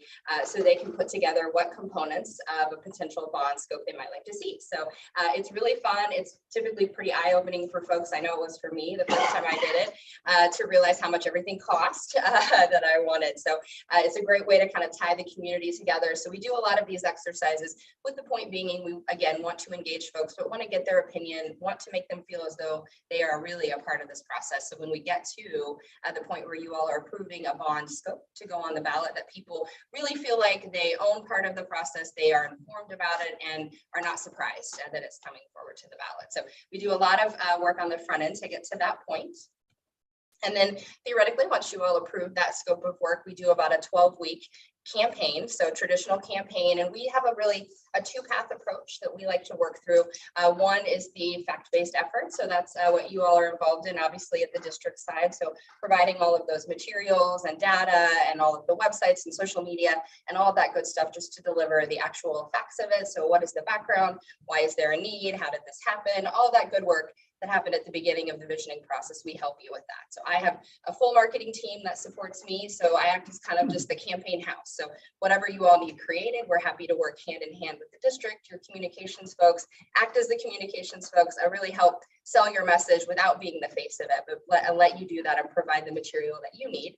And then on the other side, we have the more traditional campaign piece of it. So that's the Vote Yes effort. So as we do not officially work for the district, we are able to act as an intermediary and help with that Vote Yes side too. So obviously super important. Passing bonds look different than they did a couple of years ago. It's kind of a different world. Yeah. So a lot more work goes into this. And frankly, we're finding it a little bit harder to get folks to do that Vote Yes effort just because you guys have been beaten up, everyone's been beaten up. It's a tough process. So we help you all with that, help identify folks, help give them kind of a handbook so they feel like they are equipped and know what they're doing and feel comfortable with it. And again, I'm with them every week talking to them about what they can be doing, if it's yard signs or door to door, all that good stuff. It's all my jam. So I love to be a part of that throughout that 12 weeks, getting to the election as well. To do that, of course, again, because the whole world has changed and everything is online now, we incorporate a ton of technology. So we do a lot of polling, both on the visioning side as we're working on that scope, and then as we get into the campaign piece of it as well. We did a lot of Facebook Live, continues to be popular. So oftentimes we're seeing when we have community sessions, so before the scope is set, or even if it's an open house, we do a lot of those on Facebook Live as well. So people have an opportunity really to be where they are and get the information they need. So it's a huge, huge part of any campaign right now, and certainly a part of what we do as well. Just wanted to shout out again, working with peers. So you can see here's where we have successfully passed bond elections in Kansas. I am a 5th generation Kansan and have been running elections in the state. So it is my favorite and my passion, and I love this slide, but I love the next slide even more, because I just got back this afternoon from Hayes, where we passed a rather large bond just yesterday. So last night had a really great outcome for a very lengthy, decades-long process to get them to a brand new high school. So excited about that. And then on the local, a little bit closer to home, I just want to call out as well, we have great relationships with a lot of your peers in the Frontier League as well. You can see the folks we've worked with here, including yourselves, and many of these are repeat bond efforts that we've worked with them as well. So really successful relationships that we hope to continue and build upon right here. So then the bond passes, and I'll turn it over for the real work. So what happens after the bond passes? That's where I take the lead. I am Megan Masterson. I actually went to Baker University here in town for 2 years before I gave my mom a ton of gray hairs, decided to leave and change my major. So from Baker University. Right. Yeah. Biology, right? I started studying biology and ended up in architecture. So You can draw cells. right, yes. I have over 18 years of experience. I'm committed to a transparent and inclusive process. Building buildings is what we do all the time. It's not what everyone else does all the time. So we understand that this could be the only time that you work with an architect, or it could be your 3rd or 4th time. So we are very inclusive. We want to explain the whole process to you, maybe even more than what we need to. But my main job is to be the conduit between the design team, the contractor, and the board. I am the communication link, and it is my responsibility to be a good steward of the funds of the district. So to answer your question, how do we proceed? We proceed the same way with any project, whether it's a brand new building, whether it's an addition, whether it's a makerspace, or we're just revitalizing the finishes. We have a team that leads a visioning session. We have 3 educators, Marilyn, Rachel, and Taryn, who are teachers. And is it Rachel that's an architect also? Rachel and Rachel Taryn. and Taryn. So they speak both architecture and learning, and they are great at bringing together students and teachers, creating this visioning session, getting input from the end users of these spaces and what they want these spaces to be.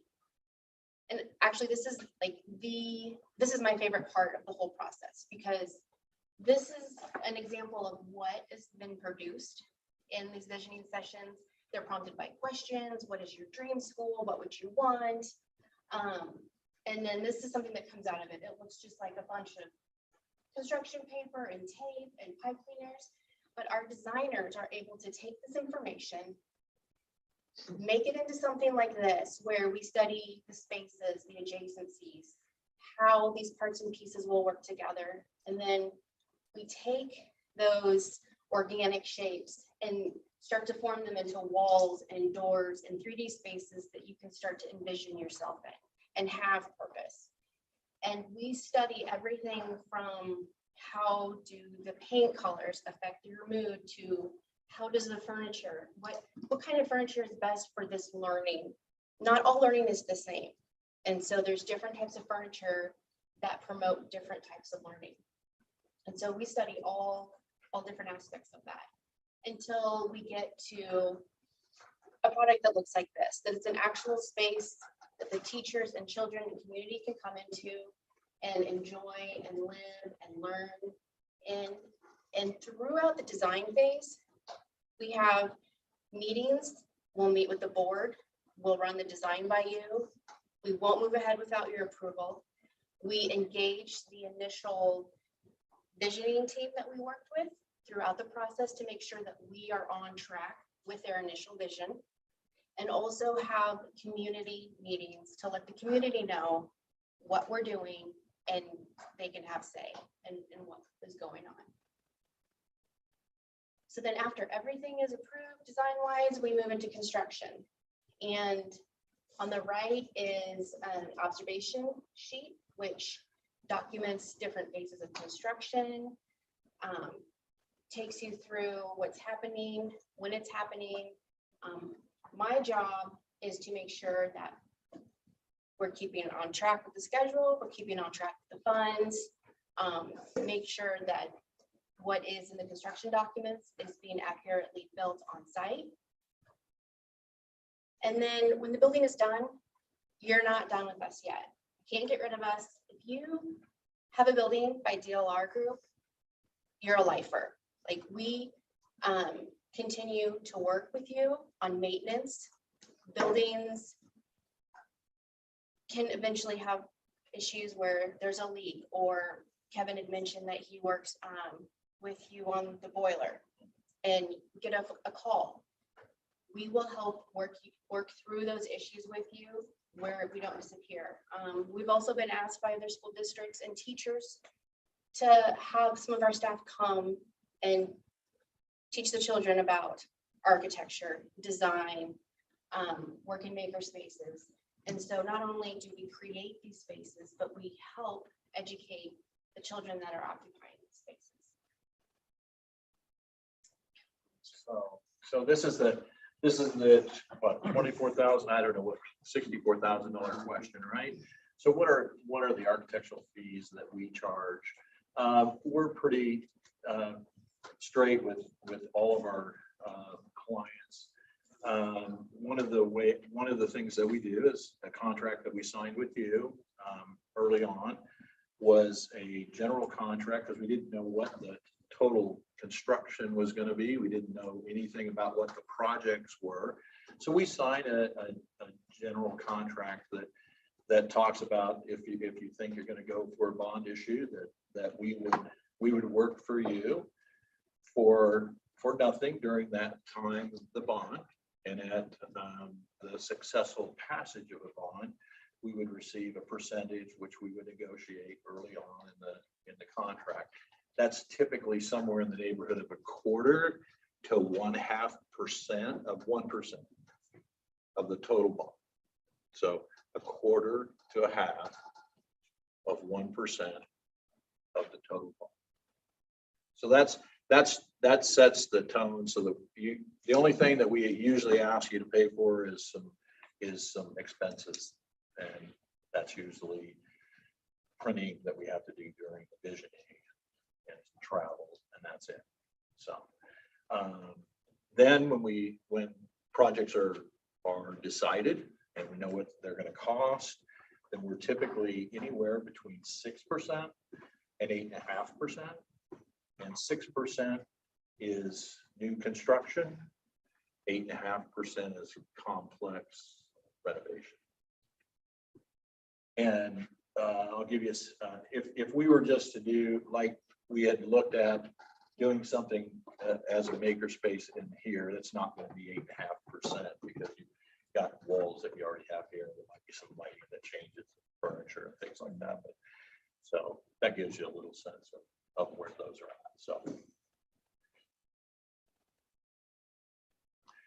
this is the so what slide our business development director calls it. So to us, the differences for you, the differentiators that we make are, why do we have a trusted relationship? I think because we've proven the work that we have done and committed to. You might even notice up there,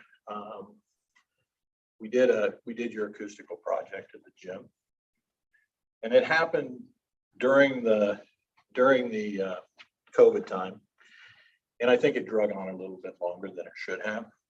I don't even know if you know this, Paul, but you never saw a bill from us during that whole entire time. We didn't ask for a fee because we felt it was our duty to have gotten things done sooner. We didn't, so we went through and did what we could to make sure that it happened. That's the partnership that we come to you with, is that we're your partners. We're not, school districts don't have a lot of money, and we don't want to take any money that isn't we're worthy of. So you can look at the numbers in Kansas. We've done well over $500 million in the last 10 years easily, and with last night's passage, probably now over 650 million. So we have been committed to the state of Kansas. We love being here. I'm a Kansan, so and we work in all 4 states, but we focus in the Kansas area. So educators on staff, it's not a fluke that we have them there and that we're growing that group. We think it's hugely important for us to get engagement for students. That's what you're here for. You want to engage students and teachers even more so, so that when they're coming to work every day, they're as happy as a clam, and students are learning and they're not being distracted by things that are architectural. So and no one that you talk to tonight has the kind of across the board integrated design, architecture, structural engineering, mechanical engineering, electrical, plumbing, and other specialized engineering. The good thing for you on that is that you've got one contract and you've got all these disciplines under that one contract. Even when you have another architect who subs that work out, the MEP out, or structural or whatever that might be, they have the contract, they hold the contract, but they don't have as much control over those people as we do. So with that, I thank you. And we'll close and ask for any questions that you might have. Did we make it? My first question would be, I saw the number 64%. Yes, I think the way you put it was vote yes, average. Is that, I guess, just directly, is that mean success rate of bond issues? Yeah, so that means our average bond passes with an average of 64% yes. Oh. Yeah, not But, okay, 64% of so- our bonds pass. It's All much right, higher than so that. what- Yeah, that is So deceptive. that would be the question. Yeah. What percentage of your bonds have passed? I think we were at, so we've had a couple in the last week. It was 84% of our bonds have passed. So I think that they've all passed recently. So Yes, we just had, we had a great year already. We had 3 in April and last night. Yeah. So Percentages can be, 4 for 4. percentages can be deceptive. Sure. Like, so 84% is like how many out of how many? 84 out of 100 is a lot better than, Right. So right. yeah. I want to say we had just crossed over 40. So probably 84% of 40 or 41 bonds. Yeah. And we typically, I'm gonna say, we're running somewhere between 4 and 6 a year. So. And this is your firm, not this particular team, not your team, right? Sure. These numbers are given- Well, that's just out of our Oakland Park office. That's not the company across the US. We figure that we can make those numbers go up and be really big. So you mentioned the post-occupancy services, and you gave an example here of what has taken place with the acoustics. But those services still are still chargeable services, correct? It's not like a sort of territory project service. Well, point being made is you say post-occupancy services, those are at our request. There's not like some sort of package or something. We don't have a package that will come back and do certain, but we do primary research, and depending on what different locations and what we're working on, because we are doing primary research all the time. We might come in and want to do something that does connect with whatever we did here. The 64%, I mean, can we get tips? I mean, it's really hard to get 64%. It's a difficult climate. So I appreciate you making that percentage more clear. And the other thing, I kind of have a comment and then also follow with a question. But I will say, I wanted to ask about the sound system project because, and so I appreciate you bringing that up because that was, I haven't been on the board as long ago as when some were here with the bond that resulted in the primary center and the performing arts center, which is wonderful. So that acoustic project was kind of my first big thing to advocate for. And it's always a board decision.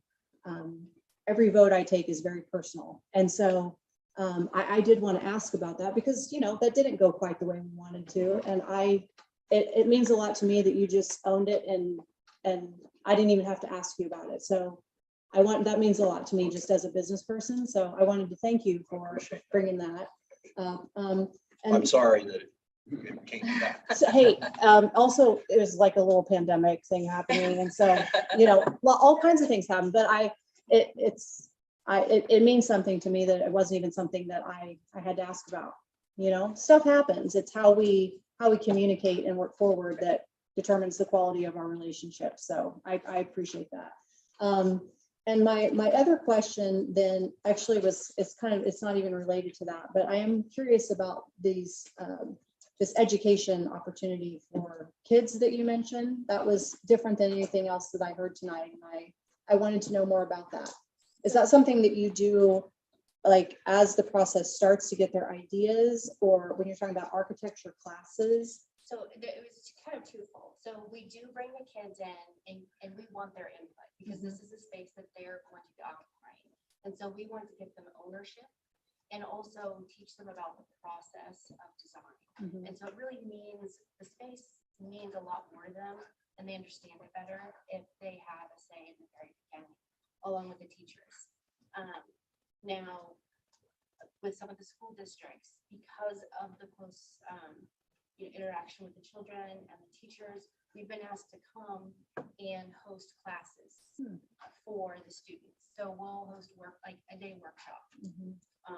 And sometimes it's for elementary school kids, middle and high school, and we'll facilitate it to whatever age is the most appropriate. We've had a client on the Missouri side that we've had for over 20 years. Their 5th grade class once a year. 15. I love that. Thank you for including that in your presentation. I just wanted to ask a little bit more about that. Thank you.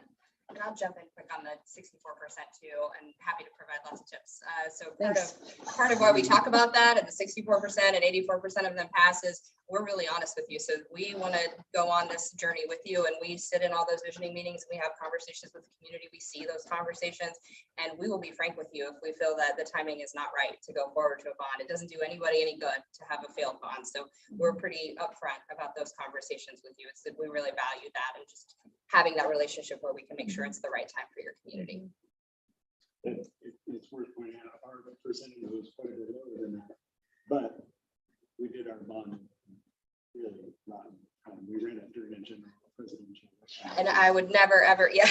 I don't remember exactly what led us there, but we passed this by that. Sure. Yeah.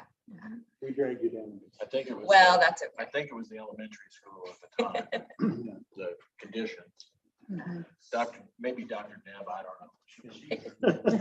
So to clarify on the fee side, if we were to select your firm, and you mentioned the 0.25 to 0.5% of the total bond, if the bond does not pass, or if we were not able to move forward with any project, there would be no fee minus with the exception of maybe some printing and travel fees. Well, yes, there would be no cost, but all we ask is give us 3 times to help you do it. Three attempts. Because sometimes pandemics show up. We had 2 bonds fail during the pandemic, which is, we'd already been down the path and it didn't work.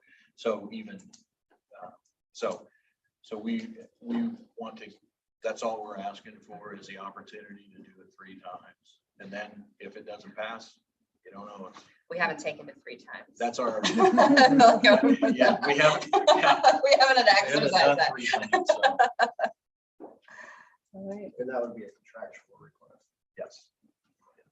And I don't know if you still have it or not, Paul, but it would be in our last contract. That's a few years ago. Okay. Any other questions from the line or comments? My question is highly personal, not related to your presentation. But Megan, how did Cal sing Roger Boyd feeling? Some of the finest people I know. I'm glad you're here where you are. For a tragic story. I know. I'm with your mom. Right.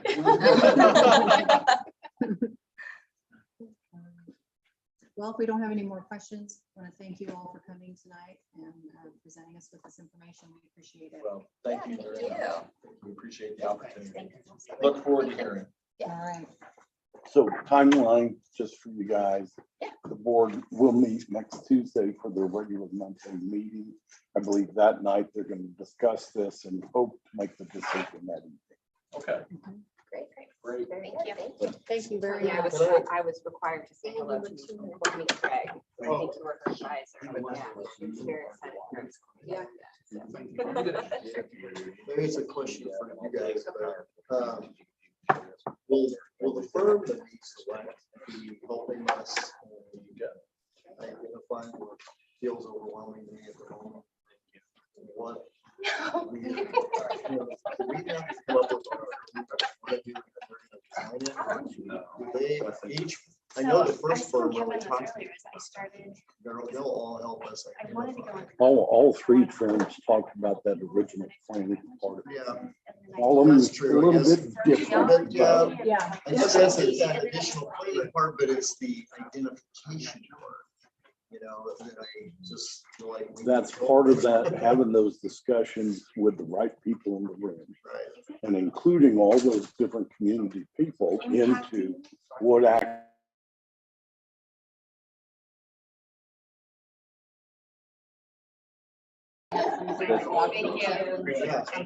So this segues perfectly to what you're asking about, and what you're saying. There is a draft of theme 4, which is our strategic plan regarding facilities that sort of rolls back and then encompasses potentially this.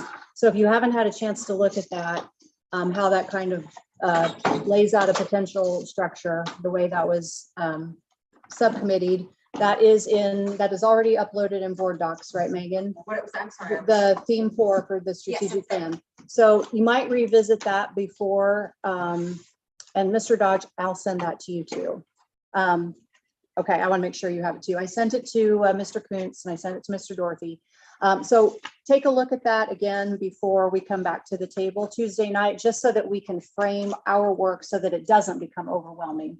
Because that can happen very easily.